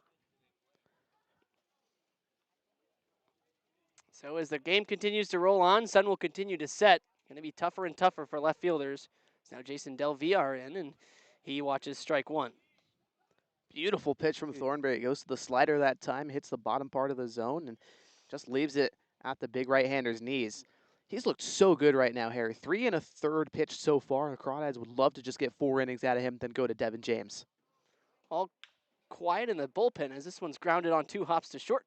Parker, a high throw, sails on Ronson, but he comes back down and lands the right foot on the bag. So almost slightly disastrous as the expansive foul ground behind first, but the tall first baseman, able to handle the throw. Yeah, Ronson is a really good athlete over there at first, has a pretty good vertical, has made a number of those leaping grabs to pull balls down when they're thrown at him from his fellow infielders. And, Parker Jr. definitely had it there in time. Just, I think, with that sidearm delivery, left the ball, got under the ball a little bit, and it sailed. So Isaac Ocampo in. He popped out in foul territory on the first pitch his first time. This time he takes a first pitch, and it's a ball outside, so wisely so. And Parker at short, he puts a bit of pressure on first baseman because he obviously always throws with high velocity, but if he gets it high, low, left or right a little bit, that one's coming in extra hard, and you got to make an acrobatic play perhaps. 1-0 is skipped in the dirt outside to Ocampo, so he's way ahead 2-0, but usually fires them accurately to first, but yeah, it's got to be some scary moments if you're Barrett Ronson at first or Cam Taylor sometimes. Yeah, I don't think I could be a first baseman just having balls zipped at me at, probably 90 plus miles an hour from these infielders. Ooh, that would be scary. 2-0 to Ocampo. The pitch from Thornberry is taken just off the outside, so 3-0. And I've played catch with some of these guys as they've taken infield. I'll go over to first, help them shag baseballs during BP, and it's kind of nice. They'll take it off for me, which is nice. They take maybe 60% off of their throws. It just floats in. 3-0 pitch, ball 4 down and away. So 4-pitch walk to Ocampo. He'll extend the inning and deny Thornberry of his second 1-2-3, but it's the bottom of this order that's sort of been the key to scoring for the Barons this series. 7-8-9 has produced quite a few runs, and today threatened to do so back in the last inning, top of the third. Israel Espinosa had a one-out single where he ended up on third, but just couldn't score him. And Tyler had 2 hits yesterday, so certainly not somebody that you can just kind of write off. You got to attack him. First pitch, he swings and misses, chasing a slider down beneath the zone for a strike, so he's behind 0-1 as he was his first time when he bounced out to the pitcher Thornberry, who had to make a nice elevated play over his head. Didn't quite have to leap for it. 0-1, taken outside, slider once again, so Thornberry doubles up against the righty Tyler to start the at-bat with nobody in the bullpen. Thornberry has done an excellent job of commanding these first 3 2/3 of an inning, scoreless so far. Looking for another 0, he's 1 out away. The 1-1 in the dirt. He's been in and out of the strike zone today, but mostly he's been able to find his way in, kind of dotting the lower and outside parts, and he's gotten some favorable calls from Joe Shields. The zone has been expanded a bit more today, typical CCL strike zone that you're going to see. Yeah. But Weston Thornberry, I mean, this is why he's one of the best pitchers on the Crawdad staff. Not only can he dial up the velocity when he really wants to, the breaking stuff moves very well, and he locates for strikes most of the time. He's having himself a phenomenal outing right now. So Riley Winchell going to go out and chat with him as now Devin James will start to toss the ball up in his right hand and get ready in the Crawdads bullpen. Brandon Clisby over there will be catching him as Joe Shields gets things back ready to play behind home plate. 2-1 count, 2 outs, runner on first. The pitch, Tyler pops one up off the hands towards second on one hop. Ramos has got it, and he'll loft the throw to first. 4 shutout innings for Weston Thornberry. He's been excellent. The Crawdads hold a 4-0 lead heading to the bottom of the 4th.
So after two troublesome innings for Matthew Krause on the mound to start the game, a 1-2-3 in the third, ending with a strikeout, his first and only strikeout of the day, has earned him another. Into the fourth inning, he works with the 7-8-9 spot in the Crawdads order due up.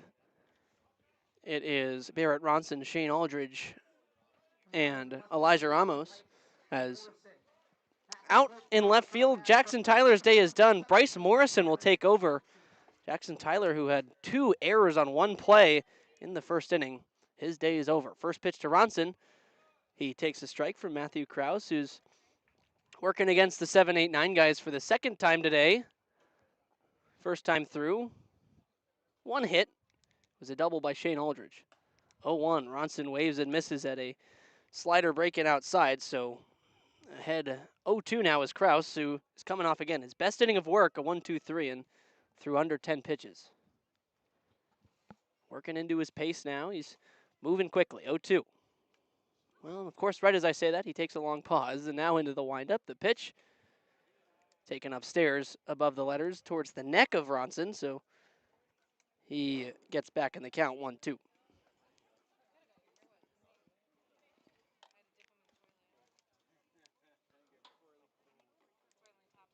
Righty versus righty, ball in a strike. As time is called, right as Krause is heading into his windup, looked like it was either Ronson or the home plate ump Joe Shields to pause play. So here comes the 1-2. Taken just outside by Ronson, stone cold, and ready to throw it around was Ocampo, but James Shields not budging. Joe Shields, rather, behind the plate would be quite a sight if the former right-hand pitcher, James Shields, were behind the plate. Now the 2-2.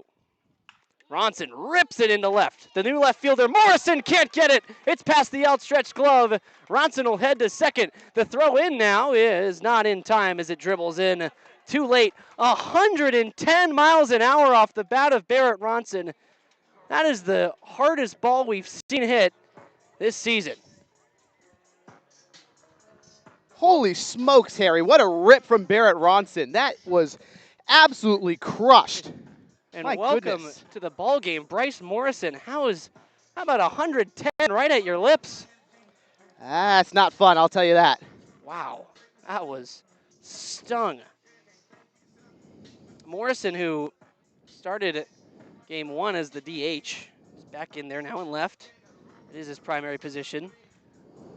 So Shane Aldridge in now. He's hot. After the end of the season was on a roll and has carried it into the playoffs. He's got a double today, had a double back in game 1 that drove in a very important run, the third run that tied the game. He'll square around to bunt, gets it down the first base side. This could be a hit, and it is going to be a hit. Beats it out as he hits it into Charlie. The Bermuda Triangle, we've talked about it all season long. It's exactly where you want to get it if you're bunting for a base hit. On either side of the pitcher, you want it between the pitcher, the first baseman, and the second baseman. If you're going to the right side, if you're going to the left, you want it between the pitcher, shortstop, and third baseman. Yeah. He did that perfectly. Precisely right, Harry. Fantastic bunt laid down by Shane Aldridge. He's been fantastic at doing that all season long. Just the 4th hit of the day for the Crawdads, but they're in business. Runners on the corners, no outs, and Ramos, the hottest bat in this series for Walnut Creek, now a chance to rip a line drive somewhere and at least plate Bronson, if not move over Aldridge. Huge, as the Crawdads already lead by 4. Gotta add more, protect this lead, and do your best to bring home the championship. Crawdads lead it right now 4-0, but of course they would like to add on here in the bottom of the 4th. Still plenty of time for the Barons to try and mount a comeback, but it only gets more and more difficult when they work into situations like this. Runners on the corners, nobody out against the 9-hitter Ramos, and this is why he's so valuable in this 9 spot, because it's a guy that you maybe don't want to pitch to in this type of situation. He's going to put the ball in play, so a ball in play here is almost guaranteed to be a run. But you can't pitch around him because that brings the top of the order back up. Exactly. Kevin Parker Jr., not somebody you want to face either. So that's what you get when you put fantastic hitters in the 9 spot, is you put defenses into a bind. Krause with the runner on third as he's done today will actually spin back to first. No pitch yet. But Aldridge gets back with a dive, and I was going to say Krause likely pitching from the windup as he has done with runners on third today. Now he goes from the stretch. Ramos, a big swing and a miss. Threw a fastball, just a absolute challenge, but a good swing by Ramos, but regardless, comes up empty, so behind 0-1 for the 9-hitter who flew out his first time. 0-1. Runner goes. Ramos fouls it away back to the right side and is behind now 0-2. But this situation, Ramos, a guy who's so excellent at hitting with 2 strikes because he can do just that. Foul it off, get the barrel out there, just do anything to get the ball in play. With the infield, middle of the infield's maybe halfway, as well as that. Corners are aligned with the bases. They might come home with it. Next pitch, Ramos check swing on an outside pitch, and he does not go around on appeal to first. Eric Thompson at first saying no way. Really good pitch, though, from Kraus. I mean, that's a fastball that looks so juicy on the outer third, and all of a sudden trails well away, and not a whole lot you can do about it as a hitter except lay off. So 1-2, nobody out, runners on the corners. The pitch. Runner goes. Ramos back towards the middle. It's fielded by Clayton. He'll tag the runner, and in a spin, in one motion, throw to first. What a double play turn by the shortstop. Meanwhile, though, Ronson does sneak through the back door, but that is excellent play from the shortstop of the Barons. Absolutely. You'll trade 1 run for 2 outs any day of the week and twice on Sunday, which today is Sunday, Harry, Hey. so perhaps they'll do it twice if they get another opportunity. But, man, I mean, that's the one thing you really can't do if you're Ramos. Chased another outside fastball, made some soft contact up the middle, and Clayton too much range to test right there at that spot.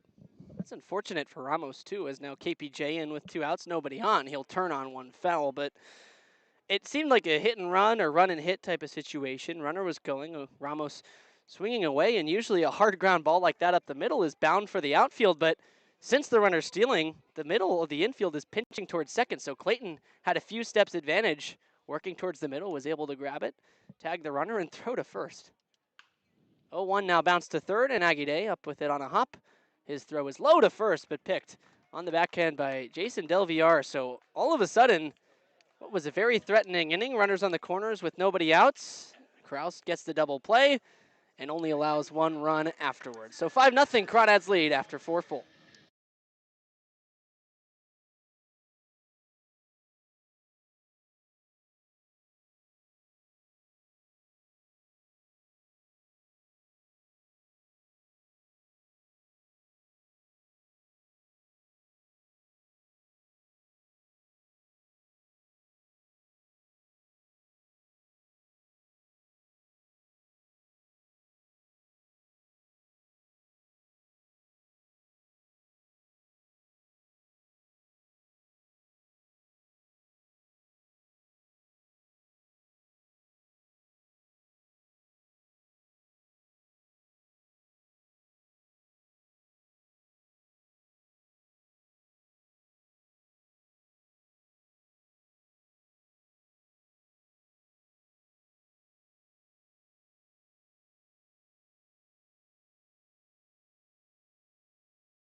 Eight, 9-1 due up for the Barons, who are scoreless so far through 4 innings, and it's been thanks to the man on the mound, Weston Thornberry, who's just been attacking these hitters, getting them into 2-strike counts and just daring them to hit it, and putting it in play has not been the problem for the Barons, just finding hard hit balls, finding base hits.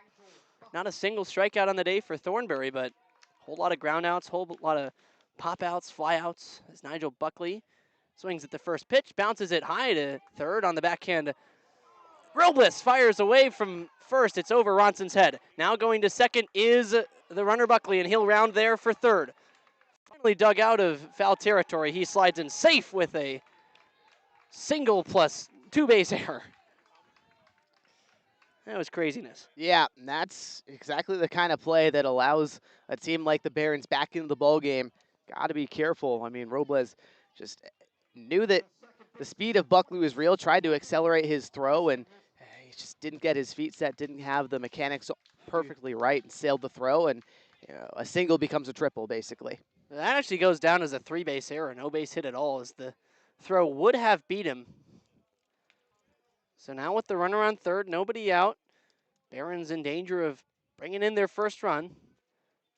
First pitch, Espinosa off the hands, popped up towards first. Ronson's got it. That's an unproductive out, as he's had a tough day after the single earlier. Has had a couple of plays in the field where he's maybe not been pleased with himself, and that pop-up, the newest addition. So top of the order up.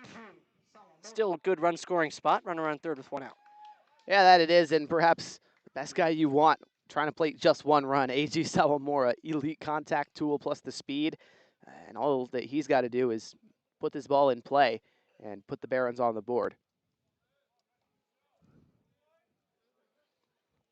Top of the order, A.G. Sawamura has been on twice today. Last time a walk. A walk here would not get the run in. So trying to reprise the single he hit in the first. How about a wild pitch? That'll get the first run home for the Barons as Buckley walks in. As it's not a hit, not an earned run, but either way, the Barons going to take it. They'll get on the board, break the seal, and for Weston Thornberry, he'll be behind 1-0 to Sawamura, but here you can just kind of reset. Yeah, you can reset. Now you can face the batter with kind of no fear of advancing runners. You can just attack, attack, attack. So with that, again, 1-0, way out of the zone, so Sawamura ahead of the pitch. He squares to bunt, and he runs up but pulls it back. So ahead 2-0 is Sawamura, who's worked 2 3-2 counts in his 2 times up today. Hitting a walk in those plate appearances. Next one to Sawamura is lifted into left with some slice on it. Bull tracking back will make the catch on a back pedal, and there's out number 2. So Thornberry, a nice job to settle back in. And that's the way you've got to get Sawamura out, is get him to fly it into the outfield where it's kind of high and least threatening, because he doesn't have a ton of juice. The contact tool is really what you have to worry about. Anyways, 2 outs. Just got to get through Clayton, and then you can let Devin James take over for the 6th. So Elijah Clayton, today's 2-hitter, in for his second time. He's 0 for 2, but reached on a fielder's choice back in the 3rd. Really just duffed a ball off his hands to second. Got the out at second. He was safe at first as he takes strike 1 from Thornberry, who's going to continue to attack with Devin James warming up. Now kind of full speed out there for James in the bullpen, but not urgent. 0-1 is popped up foul behind the plate and off to the left of the dugout of the Barons. So Clayton down 0-2. After the top of the first, my partner Charlie Limoncelli will take you the rest of the way on play-by-play. Final half inning of the season for myself, Harry Setrakian. Crazy to think about. No better game to do it than Championship Sunday in the CCL. 0-2. Grounded towards short. Parker almost skips away, but he'll throw to first. Is not in time. At a bit of a moment where he was trying to get around that ball. He sort of slid his toe on the ground, and it threw him off balance a bit. And I think that was the reason he wasn't able to get it over in time. Yeah, that's exactly why. I mean, just slipped a little bit, didn't have the clean field that he wanted to. I mean, it got in the glove and the transferred no problem. He just had to delay by half a step because he slipped, and that's the exact timing in which Clayton beat the throw out, was half a step, if that. So a couple awkward plays give Academy 2 base runners in the inning. First one scored, as now here's David Aguirre, and this one in the dirt. Winchell blocks it. Throw to second. Just didn't want to force a throw there with 2 outs. Still a lot of ways to get this final out on the wild pitch. But now 2 outs, runner in scoring position. That's a big moment. So Crawdads need to kind of take a breath here on defense, settle down a bit. Yeah, got to get Aguirre out right here. 1-0 to Aguirre. Breaking ball, take in for a strike. Looping in there through the zone, top corner. Ooh, beautiful curveball from Weston Thornberry. Hasn't used it a ton today, but when he has, it's been really effective. Ball and a strike. The pitch. Similar spot, a bit higher. This one out of the zone for a ball, 2-1. Doubled up on the curveball. Interesting selection, but selection that I think the Crawdad staff doesn't mind. So 2-1, Thornbury behind. The pitch, Aguirre swings and hits it up the middle. Diving stop, Parker, up to his feet. Throw to first is in time. Ronson with the stretch, leaping up and coming back down on the bag.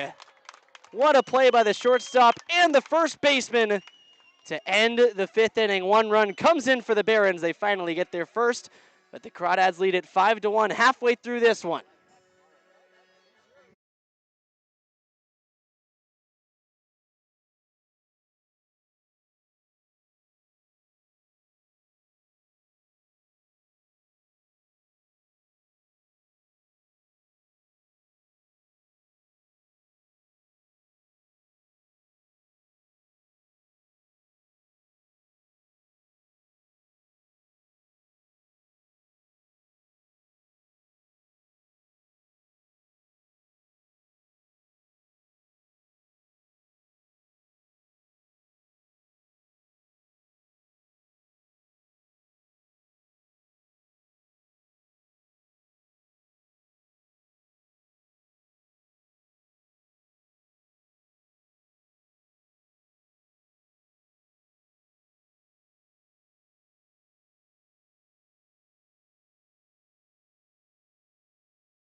We are officially halfway through regulation in the 2026 CCL Championship Series game number 3. The Crawdads a 5-1 lead heading into the bottom of the 5th. Here on the Walnut Creek Crawdads streaming network, Jack Brooks, our producer, Harry Setrakian by my side, Charlie Limoncelli taking over on play-by-play here. Aiden Robles, Ryan Ellis, Joe Coupland do up. Matthew Kraus, the right-handed starter for the Barons, still on the hill. He's allowed 4 hits, 5 runs have come across, 2 errors from his defense. First pitch to Robles, breaking ball up and in for a strike. Robles 0 for 1, walked on 4 pitches in the first against Kraus, and then flied out to center field in the second. 0-1 pitch to him. Another breaking ball, high and in, this time 2 high and 2 in. 1 ball and 1 strike. Kraus entered this game 2.7 ERA in 20 innings. He was one of the best stoppers in the Baron bullpen. This is just his first start of the year. He's been solid. 1-1, Robles fouls it away. The Crawdad offense has just been on him most of today.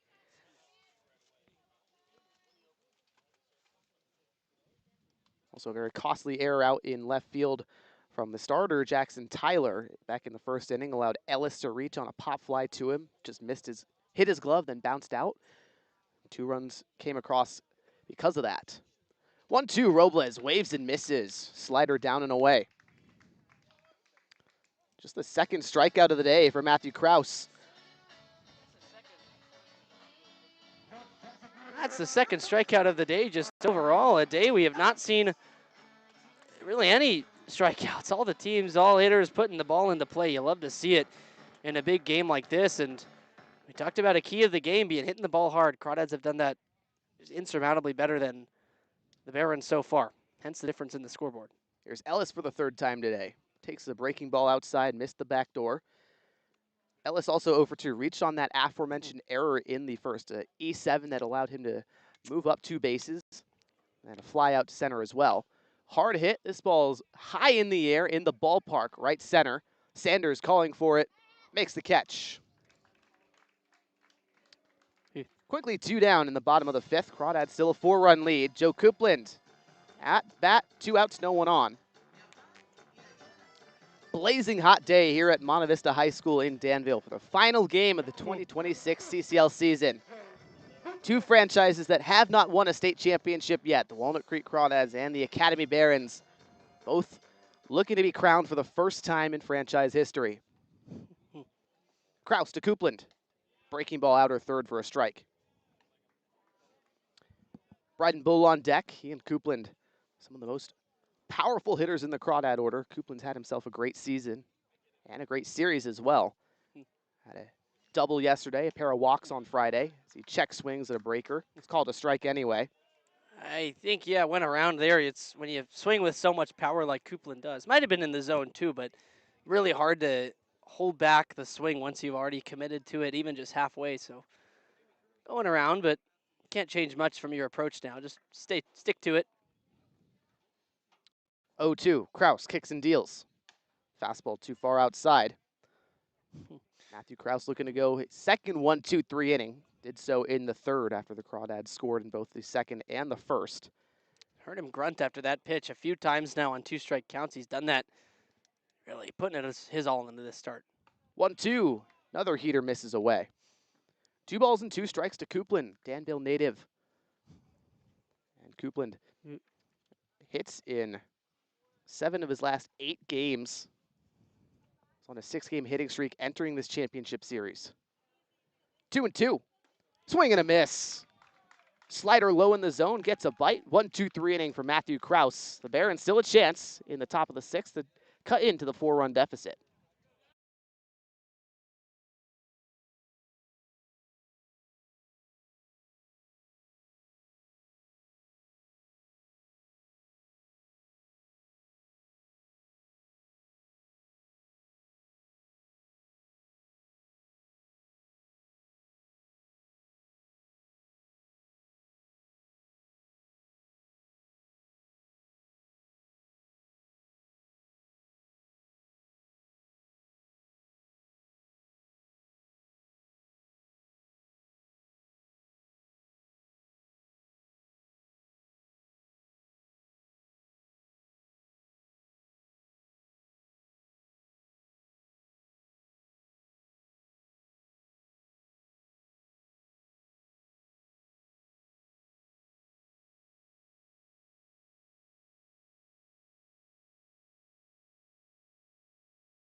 Top of the 6th, in for his first postseason appearance is Devin James, the tall right-hander from Sacramento State for the Walnut Creek Crawdads.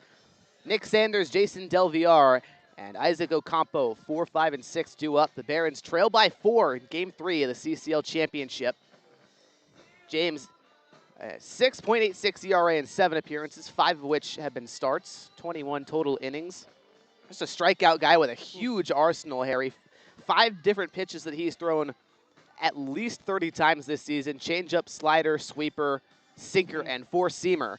And probably going to go a lot with the 2 variations of fastball, then the sweeper and the splitter actually as well.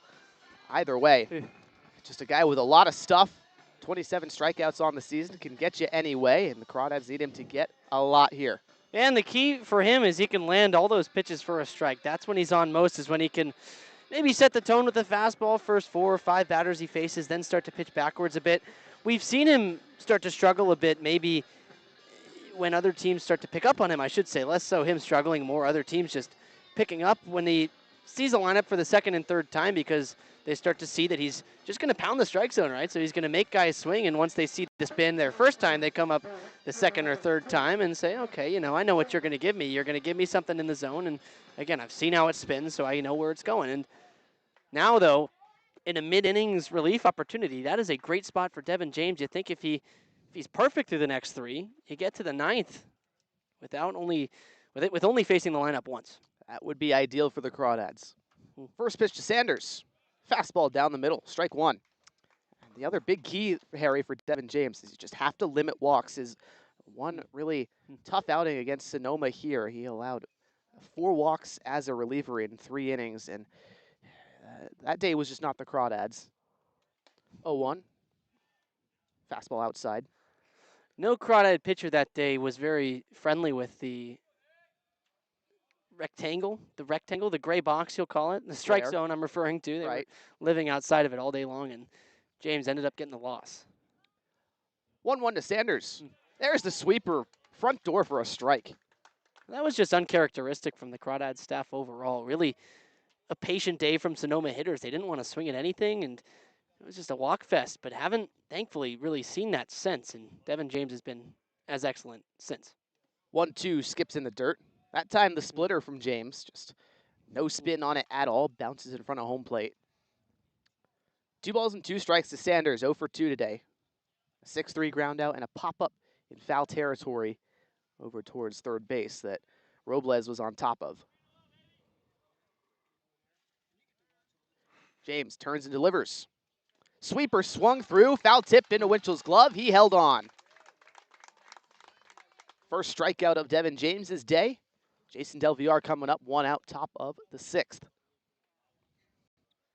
There you go. One batter face already. More strikeouts than Weston Thornberry, who did it a bit of a different way today, pitching to contact. So that's another thing these Barons hitters have to deal with, is that James is going to attack for strikeouts, right? It's a totally different look from the hard-throwing righty in Thornberry earlier. First pitch to Del Villar. Fastball lifted in the air to center field. Aldridge deep to the track. In front of it, makes the catch. Del Villar gave it a ride. And Devin James has surrendered 3 home runs this season. That not amongst them. Now 2 outs, top of the 6th, after 6 pitches from James. But again, going to carry well today. We've seen the wind blowing in pretty much all season long.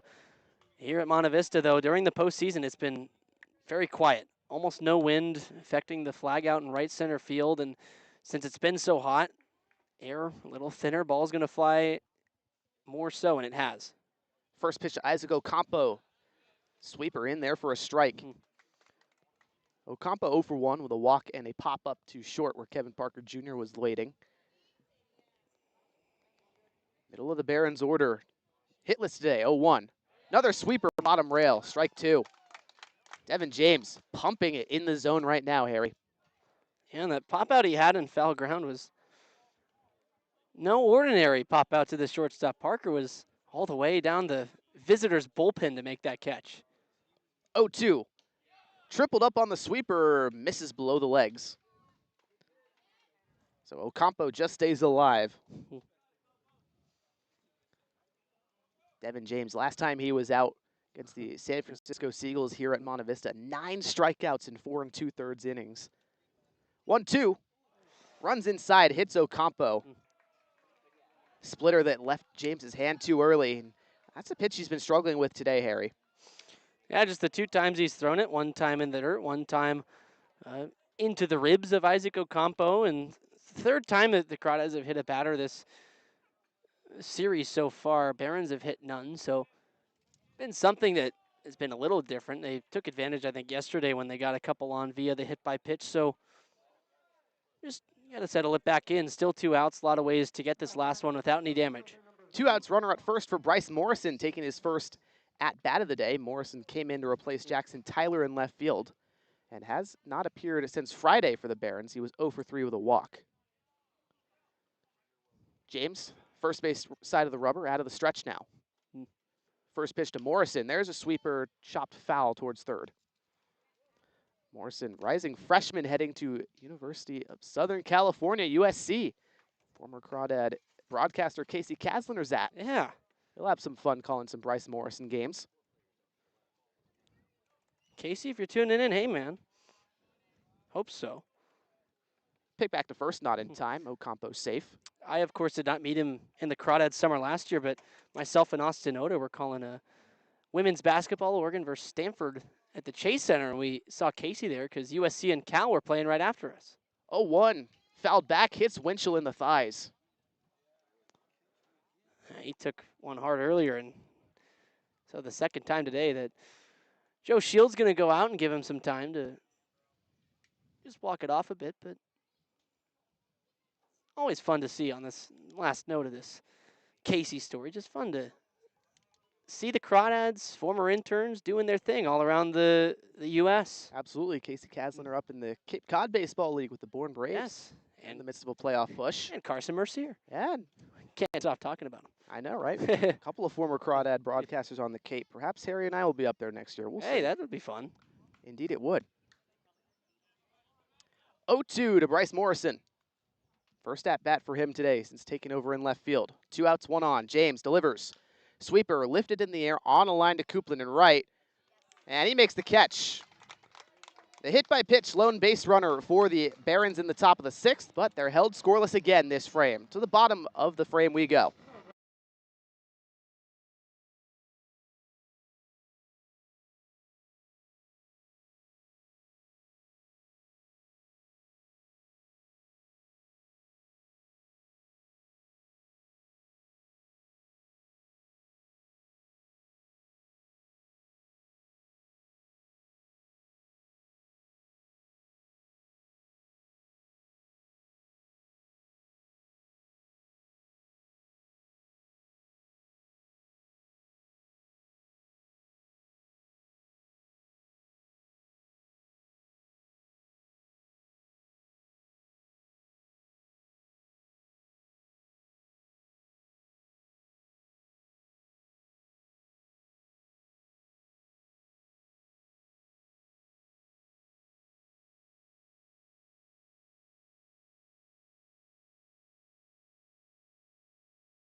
Bottom of the 6th, the starter for the Barons, Matthew Kraus, still on the hill. He's gone through 5 and allowed 5 runs on 4 hits, 2 errors defensively. Facing 5, 6, and 7 in the Crawdad order. Bryden Bull, Riley Winchell, and Barrett Ronson. Some big thumpers. Bull, who had a home run in his only at-bat yesterday, came in defensively to replace Brandon Clisby in left field in the 7th, got an at-bat in the 8th, and hit a tower shot to right center on a high fastball. And he leads the Crawdads in home runs with 5 in the regular season, 6 total now. First pitch, inner third breaker for a strike. So now Bull, Ken King, and Elijah Clayton of the Barons tied for the CCL lead in bombs. 0-1 ripped down the line, well foul. Nothing in 2 to Bull. Right now, Kraus just attacking, throwing some strikes. Longest outing of his season for the Barons. They're pushing him.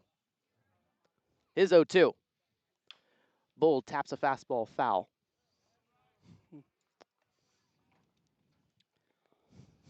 Bull and Winchell, who's on deck, 2 of the 5 position players selected to be all-stars for Walnut Creek. They've showed why the entire season. 0-2 again. Breaking ball swung through. First strikeout of the day for Bryden Bull. He's 0 for 3. 0 for 2 with a sacrifice ground out. 4th K of the day for Matthew Kraus. Up comes Winchell, another strikeout victim. Actually the first one of the day for Kraus. Winchell 1 for 2. RBI double in the first, cleared the bases, and gave the Crawdads a 3-0 lead that they have not relinquished. 1 out, no one on, bottom 6. Kraus misses outside with the slider. Riley Winchell has caught as the starting catcher for all 3 games in this championship series, still going. And all 3 games have been 90-plus degrees. Yeah, he's a warrior. 1-0, cement mixer breaking ball, taken for a strike. I once had a friend who talked about, he was a catcher. This was back in like 8th grade or something. He played a tournament down in Visalia in the Central Valley, and it was on a turf field, and he had to catch, I believe, a double header one day, and just talks about that day being one of the worst of his life. So I can't quite imagine what Winchell's gone through here in these 3 games. Thankfully, not turf here. I mean, turf adds about, what, 5, 10 degrees, maybe even 15. Maybe 15, yeah, degrees from the sun as it reflects off of it and absorbs it. 1-2 to Winchell. Fastball high. All that to say, I've never experienced it, but I've heard similar stories about guys having to catch a lot of innings in a weekend on very, very hot summer days, and it's just not fun. 2-2. Breaking ball just nubbed foul. Winchell stays alive. And Riley's not a guy who has caught too many back-to-backs this spring at Chabot. He and Joe Coupland would split time when the other was catching. The other was the designated hitter for the most part. So Chabot had a nice system where they spared both of their power-hitting catchers and kept them fresh. But despite catching in these 3 straight games, Winchell having a nice 1-for-2 day. 2-2 with 1 out. Kraus deals. Fastball ripped on 1 hop out of the glove of Clayton, and Winchell safe at first. Tough hop on the Monte Vista dirt. Question what they're going to call it. Well, 1 hopper hit hard. Might be a hit in the end, but if you're Clayton, you kind of just got to get your body in front of that one. He let the glove arm just left it outstretched to the forehand side and tried to pick at it. They will give Winchell a single, so he's Yeah, having himself a 2-for-3 day. I don't disagree with that, but there's a way that Clayton maybe could have made that play. Robles supplied the blueprint earlier when he got behind a hard hit grounder to him. 1 out, runner at first for Ronson. Swings through a slider outside. And Ronson also 0-for-1. Ripped a double to lead off the 4th. 110 miles an hour off of Ronson's bat. Whew. It just absolutely smoked. Hardest hit ball by any Crawdad this year.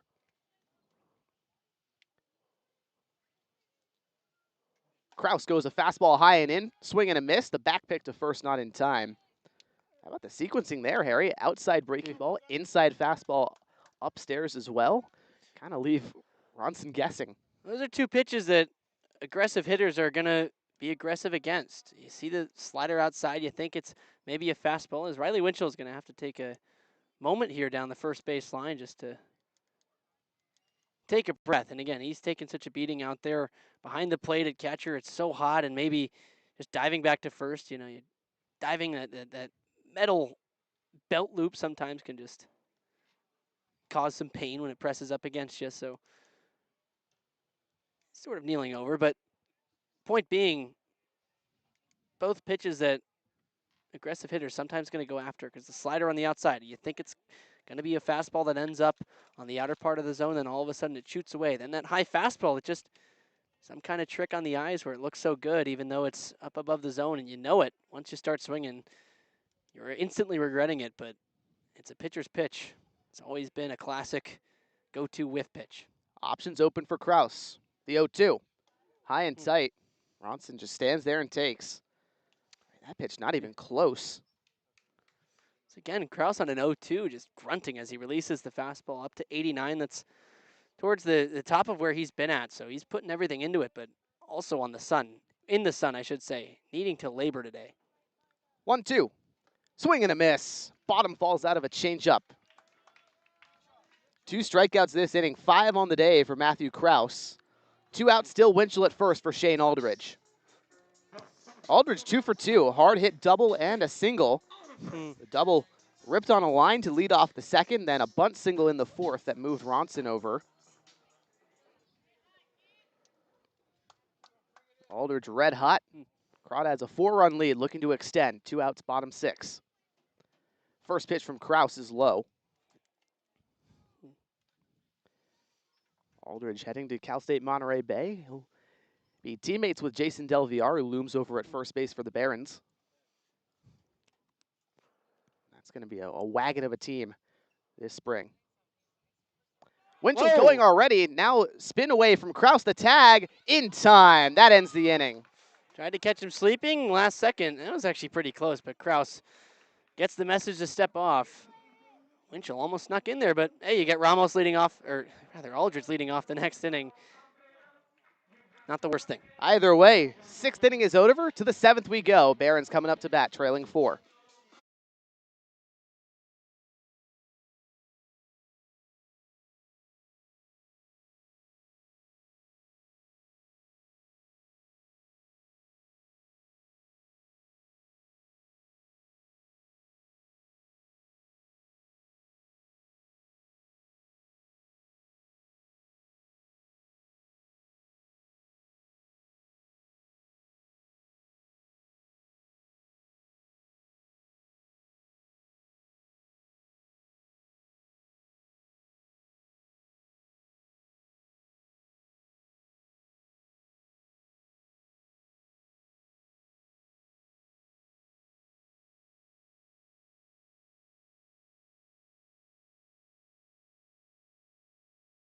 Later on today in our post-game show and on Crawdads social media pages, Player of the Game brought to you by Worth Group Restaurants, a local collection of East Bay restaurants owned and operated by Rodney Worth, including the Peasant and the Pear in Danville, the Bourbon Pear in Livermore, and the Golden Pear in Walnut Creek. Worth Group Restaurants, an official partner of the Walnut Creek Crawdads. Top of the 7th, the Academy Barons and the Walnut Creek Crawdads. Game 3 of the 2026 CCL Championship game. Currently, the Barons trailing by 4. Buckley, Espinoza, and Sawamura due up. Devin James trying to get through his second inning of work. Saw 4 batters, hit Isaac Ocampo with a pitch. That was a lone base runner who ended up being stranded after a strikeout, a flyout, and a lineout that James was able to induce. 5 runs on 5 hits for Walnut Creek, 1 run on 3 hits for the Barons. 2 defensive errors for Academy, 1 defensive error for Walnut Creek so far today. Just need 9 outs, Charlie.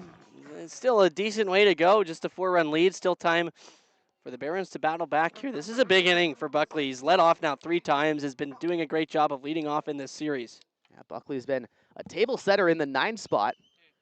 Last time reached on an E5. First pitch, she swings through, taps it foul. That's the only way they've scored today, too. That was a 3-base error off the right hand of Aiden Robles. Really sailed Ronson over there and just got stuck in that foul ground past first. Was able to move up to third. And then scored on a wild pitch during Espinoza's at-bat. 0-1 to Buckley. Sweeper hammered down the right field line, hooking foul. Buckley gave that a ride, 88 miles an hour off of his bat. James, the big strike thrower for Walnut Creek. Up to 28 Ks this season, 27 of which in the regular season. As a freshman with the Sac State Hornets, had the most appearances by any true freshman. Another sweeper, this time it's outside. 1-2 to Buckley. This is a guy who's going to be a big part of that staff for a long time, and maybe if he ends up transferring, a big part of the staff somewhere else too. He's such an excellent arm. 1-2 to Buckley, fouled off the hands. And as a freshman, bringing 3 different pitches that you can religiously land in the zone early in counts and whenever you want. I mean, that is such a key, especially when you have the physical attributes that Devin James does at 6'6". I mean, that is a great structure. 1-2, fastball grounded up the middle. Ramos, diving effort in his glove. The throw to first, pulls Ronson off the bag, not in time. Still an infield single, but how about Elijah Ramos diving to the arm side? That's one there that you just, as a second baseman, you got to just put it in your pocket. The throw there almost ended up getting past Ronson. Would have been an extra base or 2 for Nigel Buckley. You make a great play up the middle, so you want to make the throw, right? Make the most of it, of course, but it's just a moment where, again, you don't want to force a throw because you don't want to give a base runner an extra base, which almost occurred there. No one out, runner at first for Izzy Espinoza. 1 for 2 today with a single and a pop out to first. James delivers. Espinoza squares, bunt, back to first. And James has it, glove flip. No, it's out of Ramos's glove, but now umpire initially called out, now safe. Yeah, it dropped out of his glove. No way he's out there, and that's late square by Espinoza solely just to get a hit. Placed it kind of perfectly, chopped it up high, and Ronson and James both equally had a shot, I think, at it, but no one was really covering. And James almost the Herculean effort to glove flip it to Ramos. If he had caught that, which again is already asking a lot, might have had him out, but still, that's how you get things started for the Barons. 1 swing, and it's a 1-run game. Now, Gabe Rojas, the assistant pitching coach for Walnut Creek, going to have a chat with James, Winchell, and the infield. Looking at the official scoring decision on that play. We'll have that in just a second. It's going to be a hit. I mean, no doubt. He got it. It is a hit. Down, perfect spot. So bunt single after Buckley hit an infield single. First and second for the Barons, trailing by 4, top of the 7th. And the top of the order up, A.G. Sawamura. Sawamura has terrorized the Crawdads this series. 1 for 2 today after going 3 for 5 yesterday. Also had a hit in game 1 with 3 walks and 2 stolen bases. Just not a guy that you really want to face. And the only left-handed bat for the Barons as well.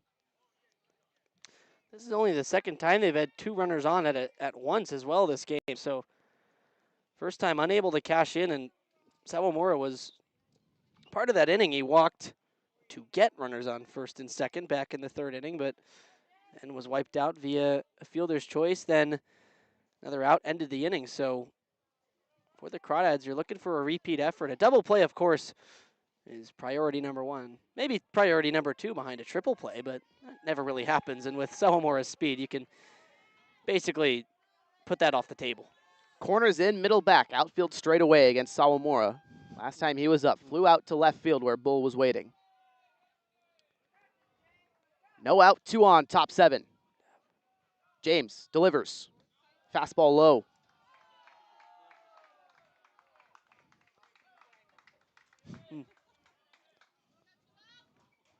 Buckley at second, Espinoza at first following the bunt single. Eiji Sawamura from Matsuyama, Japan, trying to be the hero, get the Barons right back into this game. They trail 4 right now. Hmm. 1-0 from James. Hit in the air towards left field, hooking foul. Bull giving it a run. In foul ground now, has it in his glove. That is one of the biggest breaths of relief, I should say, you're probably going to take in this game if you're Devin James or in the Crawdad dugout. You see a high pop-up from a guy who possesses such an excellent ability to hit. It's already out of play, and you know, your outfield has a chance to make a play on it. That's just perfect result for the Crawdads right now. Now for James, one pitch gets out of it. Maybe going to ride the sinker here. Try and bear one in on the hands. Get him to pull it on the ground for 2. Clayton 1 for 3 today, but had 2 home runs yesterday for 5 total RBIs. First pitch, a sweeper, wave and a miss. That's one of the pitches of the day. Excellent way to start Clayton, who's going to be aggressive, of course. You know what he can do. He's been swinging it hot, so he's going to be ready to swing, and showed it there. Chase the sweeper. Infield playing deep. 0-1 to Clayton. Another sweeper lifted in the air to left field. Left center, Bull tracking back at the warning track. Lifts up, jumps, makes the catch. Buckley tagging from second. He's into third, no throw. Wow. But Bull robs extra bases from Elijah Clayton. Oh, man, and Clayton just off that one kind of reached the bat out there. James did double up on the sweeper. A bit more on it was Clayton, but still out in front in that just half second, or split second, I should say, that Clayton was out in front. Probably ended up, is the reason that one ended up as a fly out and not a homer, because sort of just reached the bat out, didn't get 100% into it, still rode it to the wall. Wow, that was close. Runners on the corners, 2 outs, top of the 7. David Aguirre. Hitless today. 2 pop-ups and a ground out. Trying to get the Barons to at least get 1 on the board here. James' first pitch is a sweeper, tapped foul. Spamming that breaking pitch is Devin James, and why not? It's worked so far, Harry. Yeah, and if you keep throwing that one first pitch, you still have 2 more that you can sort of keep on the back burner for later in the outing if he wants to start to go to the splitter or the fastball again in first pitch scenarios. 2 singles to lead off this inning, now 2 flyouts to left field. 0-1. Fastball grounded over to third. Robles has it. He'll take his time throwing to first. That'll do it. The Crawdads strand a pair of base runners for the Barons. They still lead by 4 heading to the bottom of the 7th. Take a stretch, folks, because it's the middle of the 7th inning.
Stretch time is over, bottom of the 7th. And Matthew Kraus still out on the hill, but take a look at the Crawdads right now. They are 6 outs away from their first CCL championship in franchise history. Their only other appearance was 2 years ago in 2024, where they were swept by the Conejo Oaks. So they got their first championship series game win on Friday. Looking for number 2 right here. Shane Aldridge lead off this inning. It was during his at-bat that Riley Winchell was caught stealing to end the bottom of the 6th. First pitch from Kraus. Front door breaking ball. Strike 1. Pretty fascinating that Kraus is still in this game, given how he started it. 4 runs in the first 2 innings. A couple of them not his fault. Could have been out of that first without any, but here we are. 0-1. Aldridge off the end of his bat, popped up shallowly towards third. In comes Agade, and he makes the catch. That's a really big first out, too. It's Aldridge, a guy who's seen him really well today. Was 2 for 2. One of them was a bunt, yes, but the double that he hit back in the second came in to score subsequently. He ripped down the line, so big way to get the out there. And now, though, Elijah Ramos, who's kind of acted as a second leadoff and has been one of the key factors for the Crawdads in this series. First pitch to Ramos. Front door breaking ball for a strike. Ramos 0 for 2 today. Hit into a 6-3 double play, but he did drive in a run because there were no outs when he did so in the 4th. 0-1 to him. Lifted in the air, left center gap. Sawamura crashing in. Diving, no, it's not there. Down for a base hit and more. Ramos into second with a head first slide. Safe, the tag is late. By any means possible, get that one down. Sawamura going all out, and that's a championship-style effort in center field. You can't fault him for it, but you do think, if he just lets that one fall, eases up on it, it's only a single, but instead goes for a double, and Ramos now speed on second. Will it be officially a double for Elijah Ramos with 1 out? Lineup turns anew. Kevin Parker Jr., an RBI chance. And with just 1 out here, we'll see the Crawdads want to play it. Not going to be a bunt for Parker, but try and get him over at the least. Right side's wide open. If he's looking there, good chance that he'll find a base hit. Parker Jr. 0 for 3 today. First pitch, waved through. That was not an opposite field swing. He was trying to hit that one over the scoreboard out left. Technically 0 for 2. He reached on a fielder's choice RBI in the second, stole a base after that. But Parker Jr. has hits in the first 2 games of this series. Looking for the first one today. Kraus staring down Ramos at second. Now comes home 0-1. Breaking ball hits Parker Jr. And perhaps that's what Ramos was looking for by staring him down on the mound. Yeah, anything you can do as a base runner to take the attention off the pitcher, that's exactly what'll happen. He might make a mistake to hit a batter. First time that the Barons staff has hit anyone in this series, but it's exactly right, Charlie. You try to make them think about you if you're on the base, so maybe they leave a pitch over the middle or just do something like that. Pull one outside, throw a wild pitch, hit a batter. Right-hander warming up for the Barons, and Edward Said getting a little bit loose in the Crawdad bullpen as well. 0-1 to Robles with 2 on. Grounded down past first. Easy base hit. In comes Ramos to score. Parker Jr. into third. Robles stays at first. RBI single. The Crawdads extend the lead 6-1. Bottom of the 7th with 1 out. Not wasting any time. Third time through, Robles hasn't, or 4th time through for Robles now, seeing Kraus, and that's the time that it's all going to come together. Has kind of struggled against him today. Did have a walk earlier on, but just again, wasting no time. Knows what he wants, knows what he might see, given it's his 4th time, and just shoots it through the right side. Beautiful swing to add to this lead. Ball in play for Ellis. Likely plates 1 more with Parker Jr.'s speed at third. Yeah. First pitch from Kraus. Hammered in the air, foul. Ellis got under it. Charlie, we were talking about it at the top of this game, but could be the last time Ryan Ellis steps to the plate with the Crawdads, the most legendary Crawdad ever. It's going to be the last time that anyone ever wears the number 2 on the back of their jersey. Yes, it is. Walnut Creek. So this is an at-bat where you're going to want to tune in for a guy that has been just the Crawdad. Yeah, Ellis got his number 2 jersey retired just a week ago. 0-1. Takes in the dirt. And Ellis ends his Crawdad career as the all-time leader in games played, at-bats, runs, hits, RBIs, doubles, home runs, total bases, and walks. Gotta think he's got one more act left here. Potentially so. Hitless today so far. Did not record a hit yesterday, but had a single in game 1 of this series. So for 3 right now. 1-1 in the dirt. 2 balls and 1 strike. And if individually, if he doesn't add anything in this at bat, if this is a career that culminates in the first ever CCL title for the Crawdads, I mean, that's just such a way to go out for Ryan Ellis, a guy who's just meant everything to this Crawdad organization and a lot to this CCL as well. Yeah, storybook ending. 2-1, runner at first goes. Robles in, no throw, as Ocampo bluffs going to third. It's also called a ball to Ellis. It's now a 2 RBI chance and no ground ball double play possible. See if they give him something to hit. Doesn't get easier with Coupland on deck, who they've been pitching around all series long. They'll have to come into him if they walk Ellis. Kraus has struggled all day long. 3-1 to Ellis. Inside fastball, ball 4. First walk of the day for Ellis. Bases loaded for Joe Coupland. Well, and if that's the last moment for Ellis in a Crawdad uniform, that is perfectly kind of encapsulates who he is. He's going to take a team at bat, going to take a veteran at bat, work pitches out of the pitcher, which that might be the last pitch that Kraus throws because he has been just laboring out there. Over 6 innings of work and a lot of pitches in the heat. Maybe should have been the end of his day earlier, but it had been getting hot lately. But again, Ellis working those last moments out of Kraus. What a career for Mr. Crawdad, who now stands on first and hopefully for him might carry one more run. James Bishop out having a chat with the infield plus Kraus. And he's going to go back to the dugout without the baseball. Kraus is going to stay in this game. So far, he's allowed 6 runs, 7 hits. The bases are loaded here in the bottom of the 7th inning. And only 1 out. And there, James Bishop just kind of gave Kraus the nod of approval. I think Kraus said, yeah, I'm going to go get this guy. This is my guy. I got him. I think he talked himself into this final at-bat here, but it's against a Crawdad that is so tough at the plate. Yeah, perhaps the worst choice in terms of dangerous Crawdads, Joe Coupland. 457 average, 545 on base, 800 slugging entering this contest. 0 for 2 with a walk and a strikeout. First pitch, outside. Coupland, 2 home runs this season, 6 doubles. Good for 8 total RBIs. Also had 3 home runs last season as a Crawdad, too. Kraus is going to step off, take his time. Bryden Bull, another power threat looming. Parker Jr. at third. Robles at second. Ellis at first. 1 out, bottom 7. Crawdads lead by 5. 1-0 to Coupland. Fastball cranked down the left field line. There it goes. If it's fair, it's gone. No, it's foul.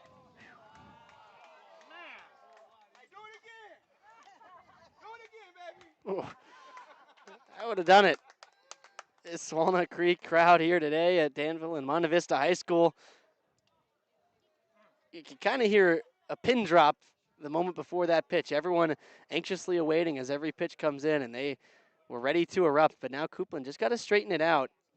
That one would have had the distance if it were fair, but he is at a flair for the big moments in his short Crawdad season in 2026 and his career going back to 2025. Kraus, 1-1. Another breaking ball high. I mean, Coupland just hammered that inner third breaking ball.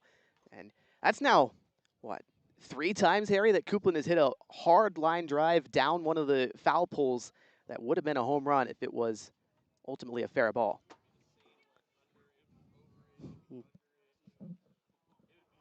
Kraus resets at the belt. 2-1 in. Off speed and outside. Hitter friendly to Coupland.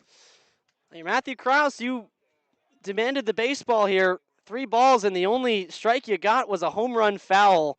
He cannot be feeling very confident on the mound. Joe Coupland, on the other hand, has to be very confident at the plate here, 3-1. If he gets something, look for him to take a huge rip. But be patient, too. He might walk in a run. 3-1. Fouled back. Middle fastball that Coupland was just under. That's the challenge there. Good pitch. Count Elevated goes full. fastball. It's quite the recovery you talk about, Harry. It wasn't Krause's batter faced early in this count.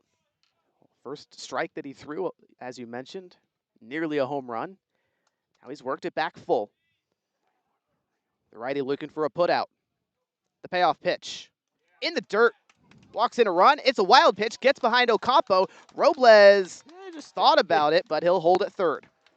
So Krause walks it in. That's going to be the last pitch he throws after, again, pretty much saying to his head coach, yeah, I got it. And just a heroic effort from Krause today, really just working with every last pitch that Bishop kept him out there for. But 7 runs for the Crawdads, now a 6-run lead. Not his best. 7-1 game. Out comes James Bishop for a call to the bullpen. We'll take a break while the new pitcher gets warmed up.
Call to the bullpen, bottom of the 7th, 1 out, bases loaded. Matthew Krause got him loaded now at Jared Galang, the rising junior in the transfer portal, formerly of Fresno State. Trying to quiet the damage and limit it. Riding Bull up, Crawdad leader in home runs, tied for the CCL lead in home runs now. Galang, 5.79 ERA in 8 appearances, 2 starts, 18 2/3 pitched. 10 strikeouts, or 18 strikeouts to 10 walks, pardon me. Whip of 1.71. Robles at third, Ellis at second, Coupland at first for the big masher Bryden Bull from Ole Miss. Bull hit a home run in his lone at bat yesterday against these Barons in the top of the 8th. Cut the deficit a little bit. First pitch in the dirt. Well, even just 1 run here is huge. So if you're Bryden Bull, you really don't have to swing for a homer. You just bounce one softly like he did in the first to score the first run of the game. That'll work. Galang, first base side of the rubber, 1-0. Bull takes inner third fastball, called a strike. Galang at Fresno State, only 1 appearance this spring. Went 2/3 of an inning, but before that, as a true freshman, 17 appearances for the Bulldogs. Inning eater out of the pen.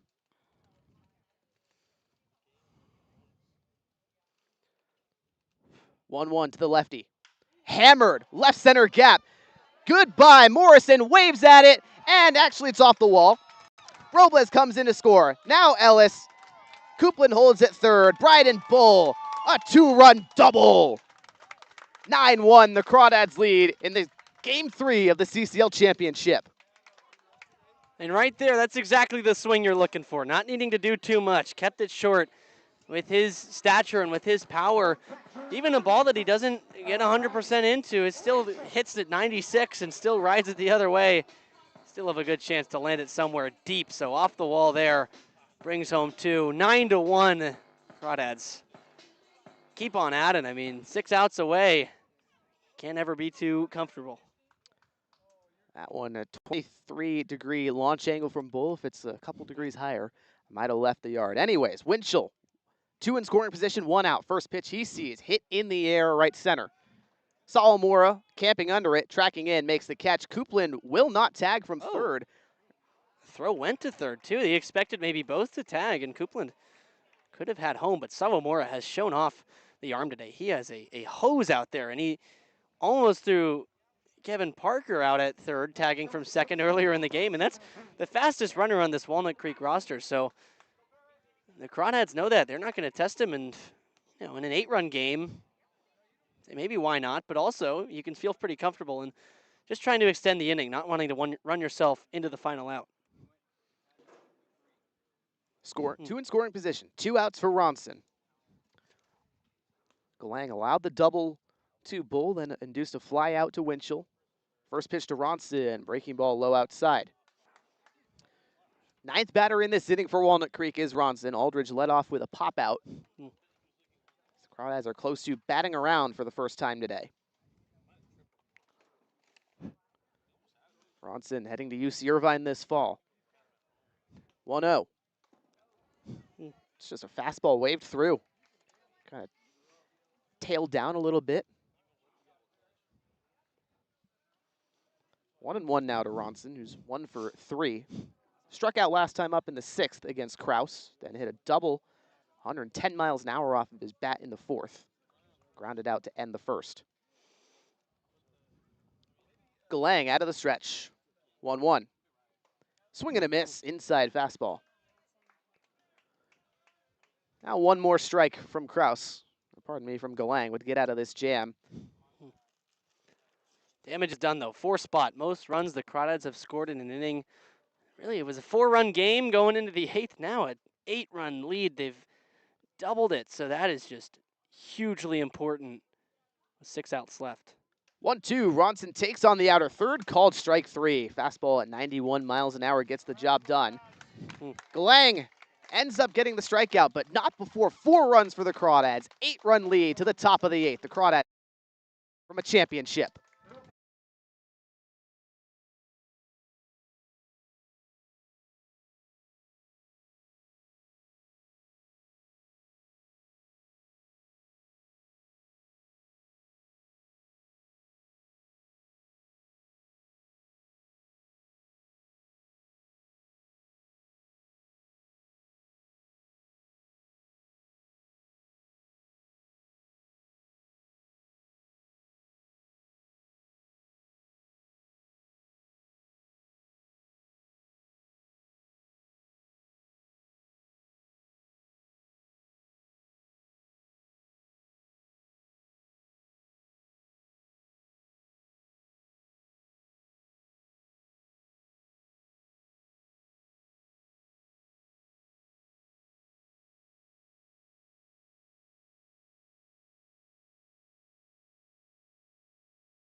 Devin James out for inning number 3. The Crawdads lead 9-1 in Game 3 of the 2026 CCL Championship game. Nick Sanders, Jason Delviar, and Isaac Ocampo due up for the Barons, trailing by 8 runs.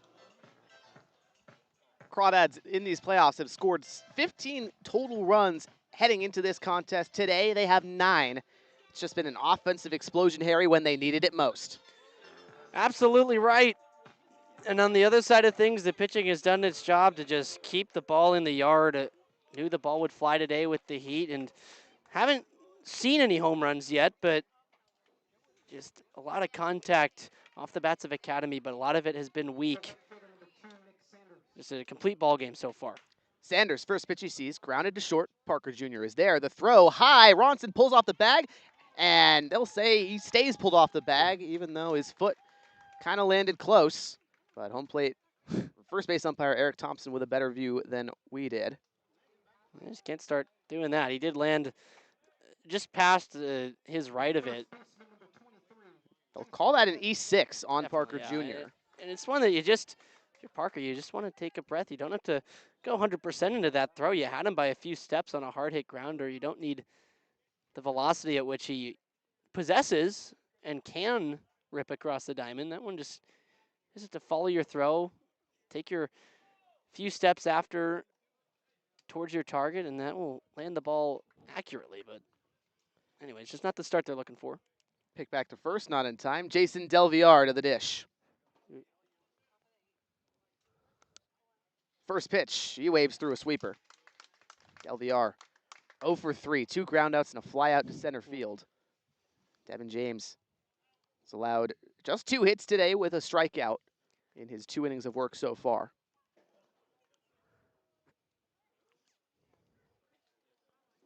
(0-1 to Delviar. Fastball ripped on the ground, diving effort. Parker Jr. misses to the glove side. Hard hit single for Delviar. 2 on, no one out, top of the 8th. Barron's trying to spark a rally.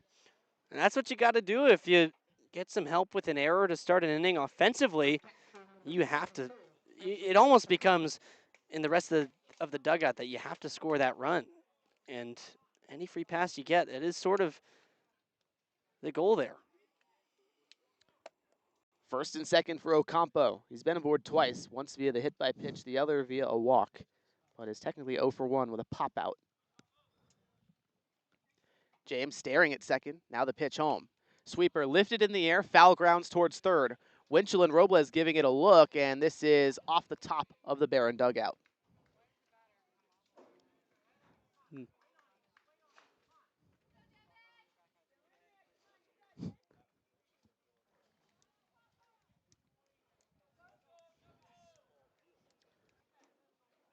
Count stands at 0-1 to Ocampo. Entered this game a 185 hitter, but 368 on base.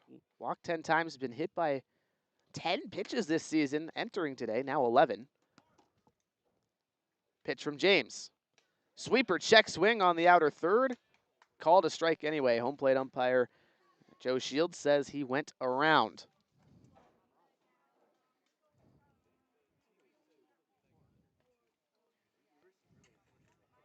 James looking for the first out in this inning.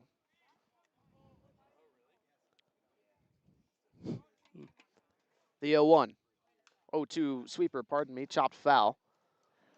Still 0-2. Ocampo undecided after a pair of seasons at Golden West College.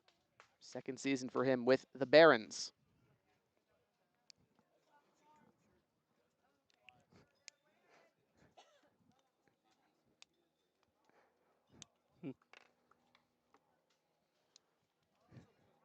James resets the 0-2 again. Sweeper misses the front door. So 1 ball and 2 strikes to Isaac Ocampo. Stone cold take. Could have been. Indeed. That's also a pitch that if you're Ocampo, if you're on it, don't let the shoulder fly open, and you can take a rip at that elevated sweeper. And more so the slider. 1-2. Wave and a miss on the sweeper from Devin James. Second strikeout of his outing.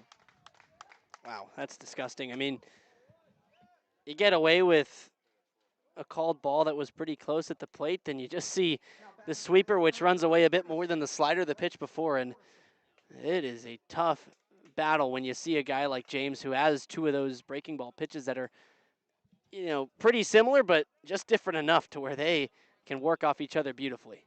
1 out, still 2 on for Bryce Morrison. Second time he's been at bat, fastball high and in, ball 1.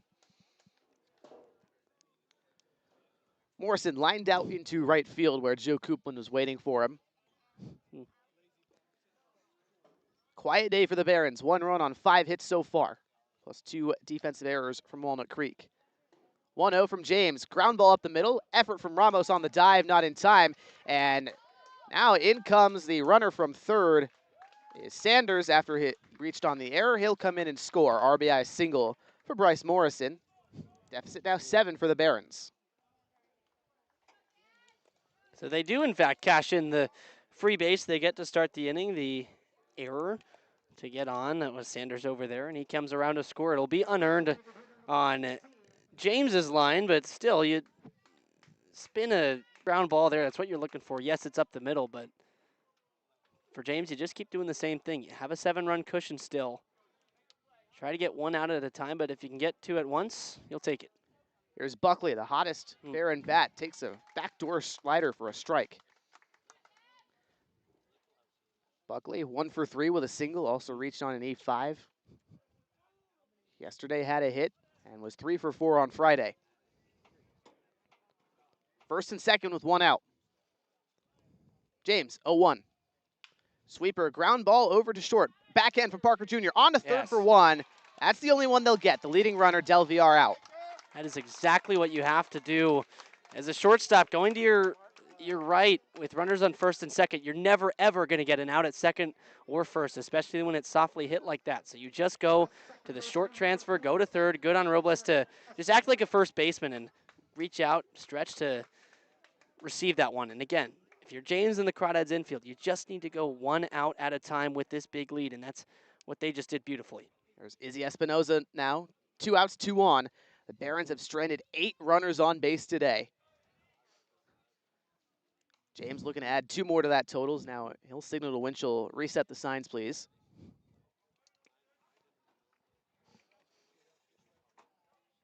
They'll be pitching to each other in the spring. First pitch. Front door breaking ball for a strike, and you're absolutely right. Devin James already at Sac State. Riley Winchell heading to Sac State after a monster year with the Chabot College Gladiators. It's so valuable that they can build up some chemistry here during the summer is to preview what's ahead for them. Hornets are getting a pair of good guys. 0-1. Sweeper misses away. A lot of break there from Devin James that time. And that's a really good spot, too. He's gotten a lot of chases out there. This time coming through the guys he's already faced once. Again, they've seen the spin, so maybe going to be a bit more patient on that. 1-1 to Espinoza. The pitch. Sweeper knee high. Strike 2. Morrison at first. Buckley at. Morrison at second. Buckley at first. Pardon me.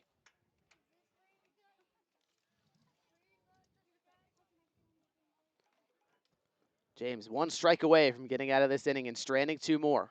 The 1-2. Swing and a miss. There it is. Drop third strike. Winchell's on top of it. The throw to first in time.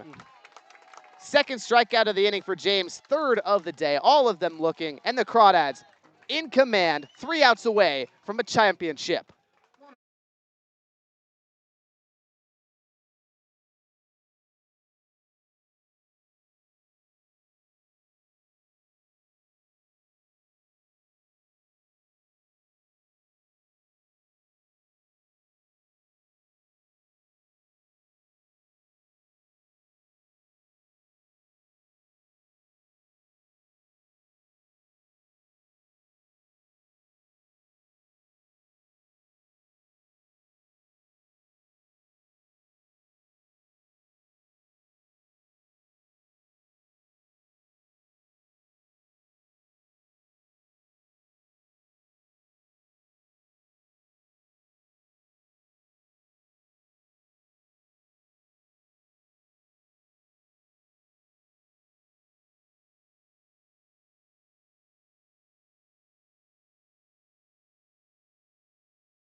Bottom of the 8th, the Crawdads lead by 7 runs here in Game 3 of the CCL Championship Series. Aldridge, Ramos, and Parker Jr. do up. Jared Galang faced the last 3 batters that ended the 7th, gave up a 2 RBI double to Bryden Bull, then got outs on a fly out for Riley Winchell and struck out Barrett Ronson looking. Aldridge, 2 for 3, a double and a single so far. The Crawdads, perhaps Harry looking for a little bit of insurance to keep this one well out of reach. 9 runs on 8 hits, 2 errors from the Barons is the Crawdad offensive total. Galang kicks and fires. Aldridge fouls it away. And of course, for Academy, 2 runs, 7 hits, and 2 defensive errors courtesy of Walnut Creek.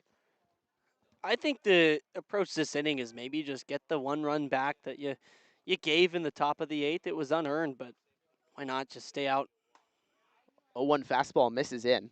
So 1-1 to Aldridge. Why not just stay out way ahead at that, almost 2 slam range? Yeah, 2 slam range if they get it back up to 10-2, an 8-run lead. Galang, 1-1. Inside fastball again. Aldridge holds the bat. Thought about a swing, but pulled it back. Right-hander warming up for the Barons.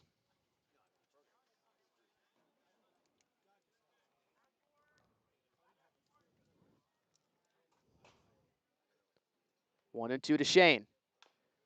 Grounded foul towards first. 2 balls and 2 strikes. Noah Aguilar Tampanich, the right-hander from Alhambra, California, warming up in the Barron bullpen at the moment. Galang, perhaps a shorter leash, 2-2. Misses in with the fastball. Full count to Aldridge.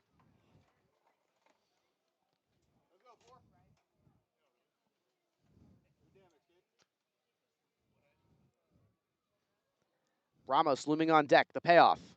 Inside, Aldridge works a walk for the leadoff in the bottom of the 8th. And now the Crawdad 2026 RBI leader.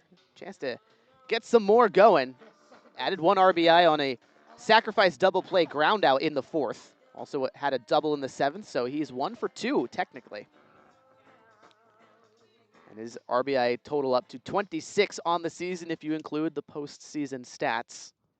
It won't count for any official records, but it does go to his total. First pitch to Ramos. Outer third fastball, called a strike at 90 miles an hour. Ramos is black jersey with red Crawdad lettering. Dirty today. He's had a couple of diving efforts at second base. 0-1. Ripped on a line into right field, base knock. This one heading towards the gap. Aldridge turning for third. He's in there standing. Ramos will stay at first. Runners on the corners after a walk and a single. And Ramos just continues to build on maybe putting the cherry on top and tying the bow on an outstanding series. He's been so excellent at just ripping baseballs the other way. And at the bottom of the order in the 9th spot, there's just no understating. There's no way to state how important it is that he is giving that kind of production from the 9th spot. It just sets up the top, but also it can cash in runners like he has all season long, all series long, and man, he is swinging a hot stick. That he is. Now Parker Jr., runners on the corners, no one out, bottom 8. Crawdads looking to add to the lead. Galang's first pitch, a fastball by Parker Jr. KPJ hitless today. Reached on a hit by pitch in the 7th, but is 0 for 2 with a fielder's choice RBI ground out in the 2nd. 0-1 to the Crawdad leadoff man. Galang has a look at first. Now the pitch home. Ramos takes off. The throw from behind the plate. Ocampo sails it, but it's in time.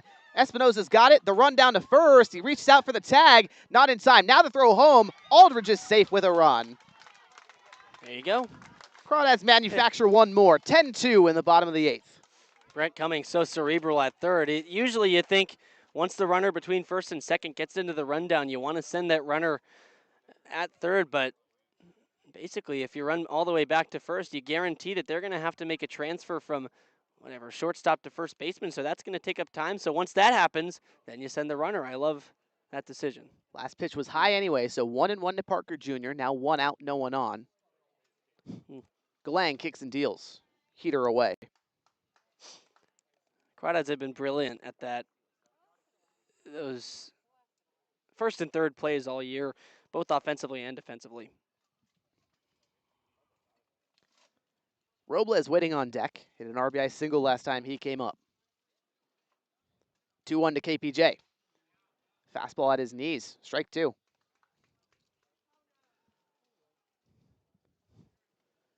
It has been all Crawdads today, Harry. An 8-run lead. 3 outs now from a CCL Championship. Barron still with some fight. 3 more outs to get 8 runs if the score holds here. Outside, full count to Parker Jr. now. All but over, just kind of salted away defensively. If you're the Crawdads, again, just 1 out at a time, and you still only got 1 out here with the top of the order up. A chance for more, so why not keep adding it? Got Ryan Ellis in the hole. Why not try and get him 1 more? No action in the Crawdad pen. 3-2 to Parker Jr. Lifted in the air, sky high, trailing foul over at first. Del Villar. No signal if he caught it. Our view was obstructed. He did not. Yeah, we had the roof of the dugout blocking that deep part of foul territory. Was looking at first base on Barrick Thompson, never made a sign, so we keep going. That we do. KPJ against Jared Galang. Harry, next inning, do you think the Crawdads leave Devin James out there? I think so. No action in the bullpen, and he's been excellent all year at just attacking the zone and getting quick outs. 3-2 to Parker Jr. Hammered high in the air, in the infield. Clayton at short under it, calls for it, and completes the play. 2 outs, no one on. Bottom 8. Crawdads added one more, but they're not quite done yet. Aiden Robles up. 1 for 3, a walk and an RBI single.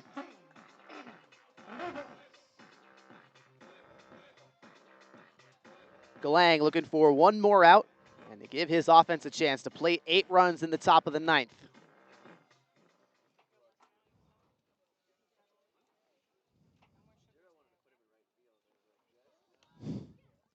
Galang turns and fires. Fastball well outside. How about the season that Robles has had, though, Harry? Came in to replace TJ Woodson when he kind of had his season shut down. A 9-game on-base streak going until the first game of this championship series did Robles. 1-0 pitch is also outside, and entering this contest, he was a .372 hitter, .438 on base, and .512 slugging. He was just kind of on a tear. And he was really an emergency fill-in for TJ Woodson, who went out with an unexpected hit-by-pitch injury. His brother, Eric Robles, assistant coach for the team, so pretty simple pipeline to recruit him. 2-0 fastball high, 3 balls and no strikes, and now his older brother, Eric, waiting as the first base coach for the Crawdads. And it was pretty sweet today before the game. Eric was throwing BP in the batting cages for Aiden. And I just went up to them and asked them, hey, it's just like the backyard growing up, right? And he's like, yeah, you know, so cool that they get to do it on such a big stage now here in the game 3 in the CCL Championship Series. This is the winner takes it all. That's just, I'm sure they could never have imagined. It's magic. 4-pitch walk to Robles, second time that he's been on via the base on balls. And now out comes James Bishop, head coach for the Academy Barons. Looks like a pitching change inbound. Jared Galang, his day perhaps done. Yes, it is. Bishop takes the ball. We'll take a break as the new pitcher warms up.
So out of the Barron bullpen, Noah Aguilar-Tampanich, the right-hander from Alhambra, California, gets the call, looking for one more out in the 8th with a runner at first.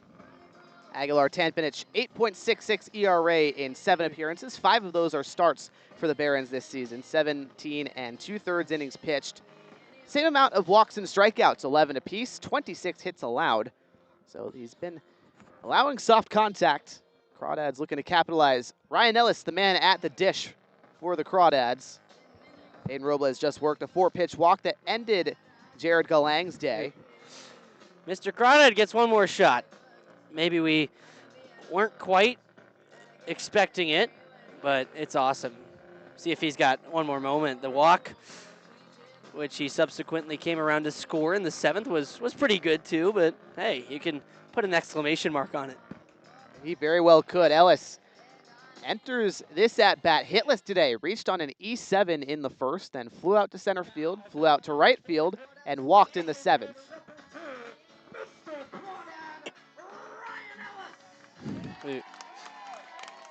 Ellis, big applause here at Monte Vista High School in Danville. His 4th season with the Crawdads.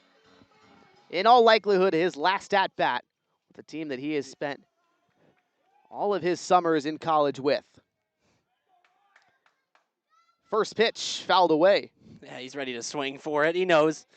He knows, just as everyone around here does.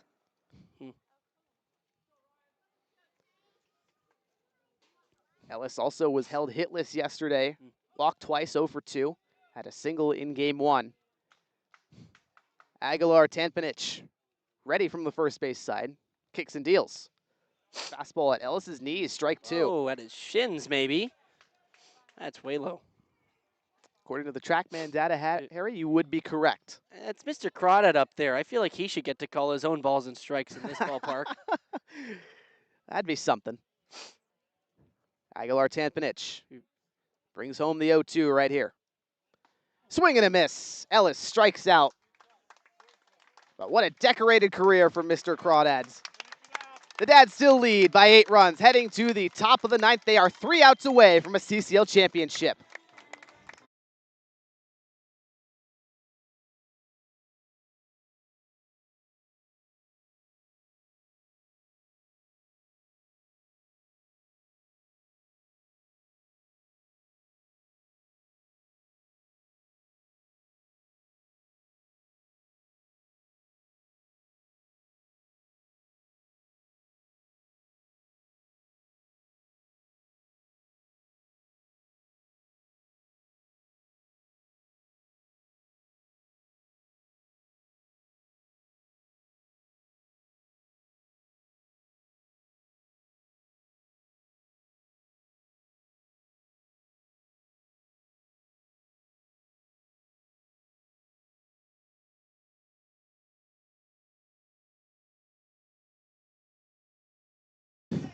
Walnut Creek, 3 outs away from their first CCL championship in franchise history. But Devin James, trying to get through 4 innings of work, will have to face the top of the Academy Bear in order. A.G. Sawamura, Elijah Clayton, and David Aguirre, 1, 2, and 3. Winchell still behind the plate. Aiden Robles at third, Parker Jr. Manning short. Elijah Ramos at second, Barrett Ronson at first, Joe Coupland in right field, Shane Aldridge in left, and Bryden Bull behind the dish. And Devin James, 3 innings, 4 hits total, 1 run not earned, 3 strikeouts. Sawamura has been a thorn in Walnut Creek's side all series long. He's been aboard twice, 1 hit, 1 walk, 2 flyouts to left.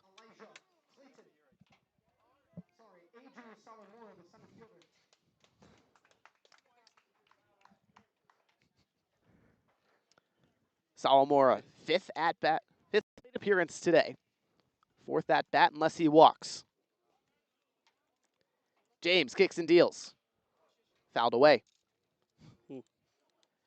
0-1 to Sawamura.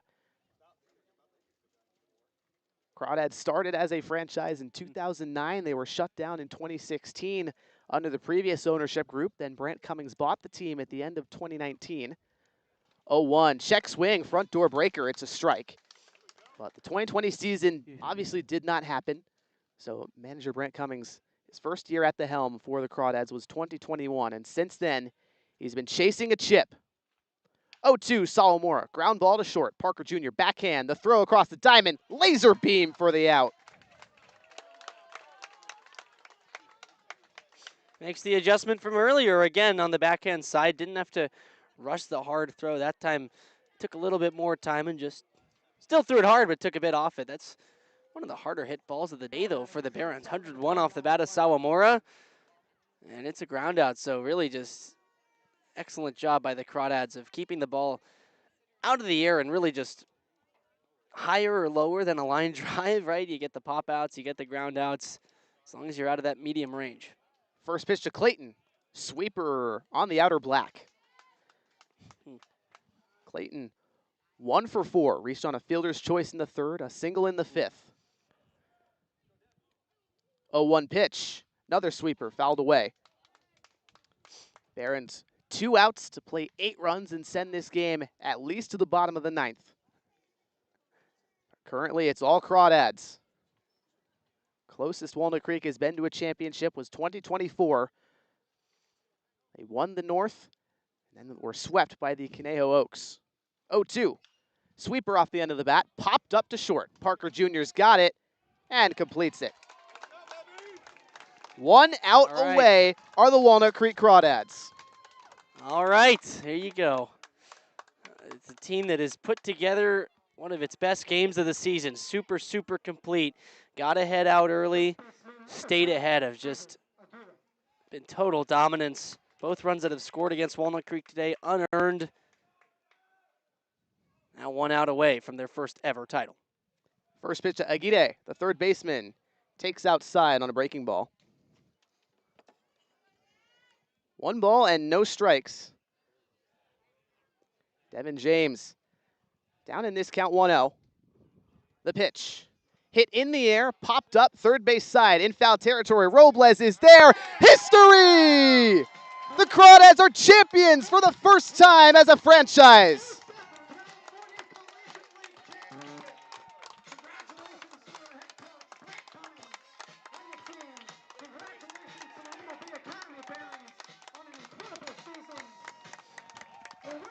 Well, let the dog pile begin.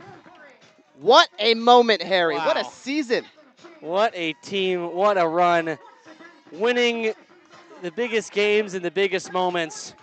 Just piecing together the Crawdads' best baseball for the biggest moments. Charlie, what a game it was today. They did an excellent job of forgetting about yesterday. The number 1 key we had going into today did the job to just get ahead out early, piece together runs, take advantage of academy mistakes. Again, 2 errors on 1 play, but those 2 errors end up bringing in the game-winning runs in the end of things, right? 3 runs came in that first, and only scoring 2 academy. So, man, you see how much it means for an offense when it can take advantage of those moments, and this Crawdad team has just absolutely earned it. They finished the season winning, 10 of the last 11? Going back to the end of the regular season, a team that got on runs at the right time, beat the teams they were supposed to beat, and now here in the championship series after getting punched in the mouth in game 2, they lock it back in and play probably their best game of the summer and perhaps their best game ever. The Crawdads finished the season 31-11 en route to a North Championship and a 2026 CCL State Championship. They beat the Academy Barons 2-1. Crawdads won 5-4 on Friday, then they lost yesterday 12-5, and then they come and rally back a 10-2 victory over the Barons. But the Academy, Harry, what a season they had. They finished 21-18, 3rd place in the CCL South, and they fought, they scrapped, they defeated the back-to-back champions Conejo Oaks 4-0 on Tuesday. Then they destroyed the first place seed Orange County Riptide 15-6. Then they come in, play the Crawdads tough every single game. What a banner year it was for the Academy. Absolutely. It's a franchise that has really struggled, especially in recent years. And it's their first playoff appearance this year since 2016. So it's been a decade since they've even reached playoff play. But they had easily the most difficult path to get here. First of all, playing in the South all year long. That is where you're going to find the best teams in the CCL, no doubt about it. And they had to play all year against teams like the Orange County Riptide, like the Conejo Oaks, the defending back-to-back champs, as well as that, the San Luis Obispo Blues, who are technically in the North, but they are so close in relation to the South teams that they're playing them all year long. And this Academy team played some incredible games in the postseason, got some banner wins, and just come up 1 game short of a championship. It was almost, I feel like, Indiana football this year, right? Coming up kind of out of nowhere after a couple of struggling seasons, and now all of a sudden you're on top of things in the South. Absolutely. What a fantastic year for the Walnut Creek Crawdads in 2026. We're going to keep it right here on today's Up the Creek postgame show for the trophy presentation to the Crawdads, but real quickly, today's post-game show brought to you by Up the Creek Records. Up the Creek is a great record shop right next to the Ace Hardware in downtown Walnut Creek. They buy and sell new and used vinyl records, CDs, and cassettes, as well as skateboard gear and a variety of other fun gifts like yo-yos and hacky sacks. They also have an all-ages live music venue that hosts local bands every weekend. So check out who is playing at upthecreekrecords.com or their Instagram at upthecreekrecords. We'll take a break here as not before manager Brent Cummings gets the ice bath from Noah's Circle. Yeah, I bet he's happy to have that today in a blazing hot day in Danville. And here's the dance. Ooh. And I think might as well just keep it here, Harry. Noah's Circle, I think nobody more deserving to pour the ice on manager Brent Cummings than him. Second most tenured Crawdad pitcher ever, as Cummings gets his third CCL championship, 2 with the Neptune Beach Pearl, who no longer exists as a CCL franchise. Obviously, the first with the Crawdads. My goodness, what a season. Absolutely outstanding. Seasons that redefine some records in Crawdad history. You think about the 13-game win streak, the longest ever. And the Crawdads had a 9-game win streak going up until yesterday. For record's sake, it's not going to count those 3 playoff games they won in a row, so it doesn't go into the books as a 9-game win streak. But still, they won 9 straight to really put themselves in a fantastic situation coming into this final game here in this final series. They take the loss yesterday, but it's all about not about how you get beat around in the middle. It's all about how you finish. Yeah, what a bounce back. A heartbreaking loss yesterday, Harry. The Barons just trounced Walnut Creek in their own building, though technically it's a neutral site game, a 12-5 victory yesterday, and then the Crawdads come rallying all the way back with an 8-run win of their own here in Game 3 of the championship. Looks like Crawdads are going to get exclusive T-shirts plus the trophy presentation soon. And Harry, while we've got some time, let's pick today's player of the game. Yeah. Today's player of the game brought to you by Worth Group Restaurants, a local collection of East Bay restaurants owned and operated by Rodney Worth, including the Peasant and the Pear in Danville, the Bourbon Pear in Livermore, and the Golden Pear in Walnut Creek. Worth Group Restaurants, an official partner of the Walnut Creek Crawdads. Harry, who's your pick? Well, my pick today is going to be Riley Winchell, and it's not just it's not really just a pick for today, but it's a pick for the entire series of being the absolute Iron Man back there behind the plate, catching all 3 games in 90-plus degree heat. He only came out, in the first game for a few innings? No, he caught the whole game, and so he out yesterday for a couple innings. Was out yesterday, that's right. He had Bryden Bull come into left, and Clisby came in to catch in the 7th, so he caught about 25 innings in a 3-day span in the hottest 3 games of the season, as well as that delivered a laced double to bring home 2 runs in the first inning. And those 2 runs ended up being the game winners if you look back at it. Number 3, the 3rd run in the first, was too much for the Barons to surmount. They only scored 2. So for all he's done this weekend, all he's done today, the 2-for-4 performance, driving in those 2 runs, absolutely heroic from Riley Winchell behind the plate. I also want to shout out Weston Thornberry, but I'd give it to Winchell. Yeah, I think Thornberry certainly is in consideration, but I got to agree. Winchell has caught the majority of each game, 2 complete games caught in 3 days span, plus he goes 2 for 4 today. RBI double in the first that gave the Crawdads a 3-0 lead. They did not relinquish. Then he added a single in the 6th, just masterful. He called the signs all series long, and he's such a good cerebral catcher. Got to give him his flowers and give him the player of the game. And Harry, while we're also at it, why don't we crown Sweet Play of the Game too as well, if we can think about it. Today's Sweet Play of the Game is brought to you by Batter and Icing, an official partner of the Walnut Creek Crawdads. Batter and Icing is a locally owned custom bakery with 2 retail outlets in Danville and Pleasant Hill. Since 2018, they've been creating everything from birthday and wedding cakes to corporate event desserts, all made fresh with quality ingredients and plenty of creativity.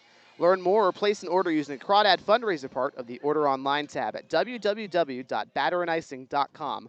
Orders can be picked up at any Crawdad home game. Harry, lay it out for me. What's the Sweet Play of the Game today? Well, I'd have to go to the top of the first. It was the final out of my play-by-play tenure this year for the Walnut Creek Crawdads. Top of the 5th, 2 outs. David Aguirre at the plate. Hard hit ball towards the middle with the runner on second. Kevin Parker to his left up the middle.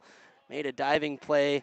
Scooped it up, got up to his feet, but not only was the stop impressive, the hard throw to first also, but it was a little high. Barrett Ronson stretched up, had to come off the ground a little bit to make the catch, landed back down on the bag to get a runner in Aguirre who runs above average with above average speed.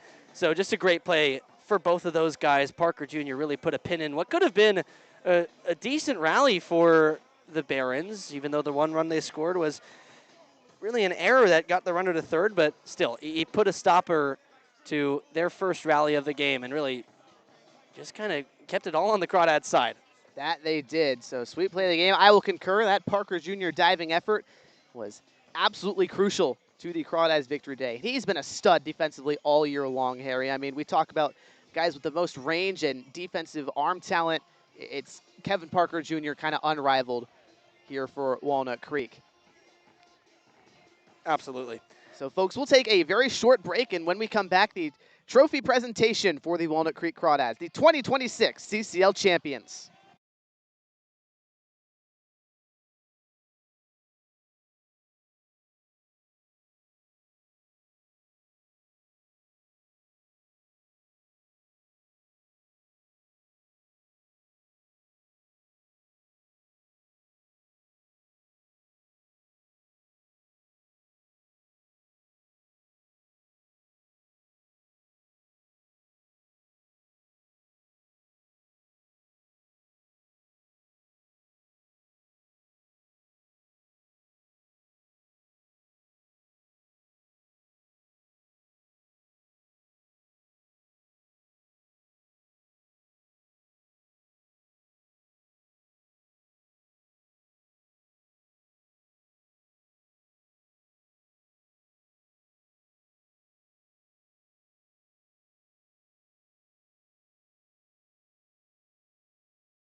Welcome back into the Crawdad post-game show after they've won the 2026 CCL Championship live with manager Brent Cummings. Skipper, this is your first championship with the Crawdads, third overall, but it's taken you now 5 years, 2 tries in 6 total years at the helm. What does this one mean to you? It's a fantastic feeling, not necessarily for me, but for me to experience this with all the guys. All the guys that have been here for 3 years or more, and all the new guys, and all the things we go through 2 months. It's a fantastic feeling. And just a minor correction, this is just my second. I haven't won the thing 3 times. I wish I could say I've won it 3 times, but I can't. Well, you talked about some of those guys who have been here 2 or 3 years. What's it like kind of watching them grow into themselves a bit and now being able to, for some of them, culminate their careers in a championship?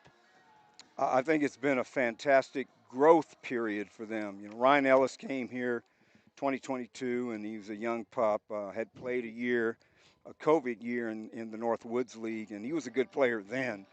And so I was excited to have him, but to see how he's grown as a young man over the next 2 to 3 years was really fun to watch. And I'm excited for him for the rest of his life. He's going to be a quality human being, and we will truly, on the field, miss him for sure.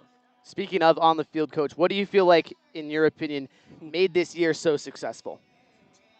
The same boring things I say all the time. We were able to throw strikes. We were able to play defense at a high level a lot of times. We stole a lot of bases, a lot more than I anticipated, and that changes the offensive approach. It helps, I should say. And then the ability to either skill game or hit the ball over the fence or in the gaps. We had offensive flexibility, which is really, really important, and I was excited to see that, and ultimately that's what helped us win this. What does it say about the identity of this team where it's a team that had a really strong team coming into the year, but then some guys maybe late in the season going down from injuries or just their schools see what they want from them, but the next guy up mentality. I mean, what have you seen from the new guys coming in? And again, speak to the identity on the team just with guys coming up and playing and filling in big roles. Well, next guy up, I think, describes it best. When you lose Peyton Rolls, who, if you look at his numbers, he's still one of the leaders in a number of categories or at the near the top. And we're able to replace him with Lucas Carlisle. That was really, really huge. And then when T.J. Woodson, who was leading the league in doubles, gets hit on the elbow and was unable to continue, then we find Aiden Robles. It was lightning in a bottle in my estimation. That doesn't happen that way very often. Typically, you lose high-caliber players, and unfortunately, you're unable to replace them. In this case, we were. And so that was very, very important to be able to fill in those gaps. Coach, you've climbed the mountain now. What's next for this offseason and then heading into 2027 in your eyes?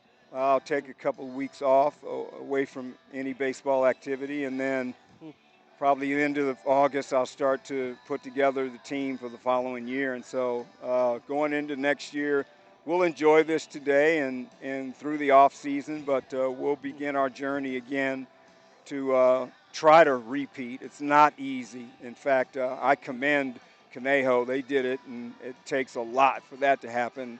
So, but certainly proud to be a part of this, thankful to be a part of it. But going into the off season, we'll prepare for next year and looking forward to it. Awesome. Thank you very much, Coach, for your time. Brent Cummings, the manager and owner of the Walnut Creek Crawdads. And that will just about put a bow on the season for Harry and I. Harry Setrakian by my side, Jack Brooks, our broadcast producer, Charlie Limoncelli, signing off for the final time in 2026. Thank you all for tuning in to the Walnut Creek Crawdads Streaming Network.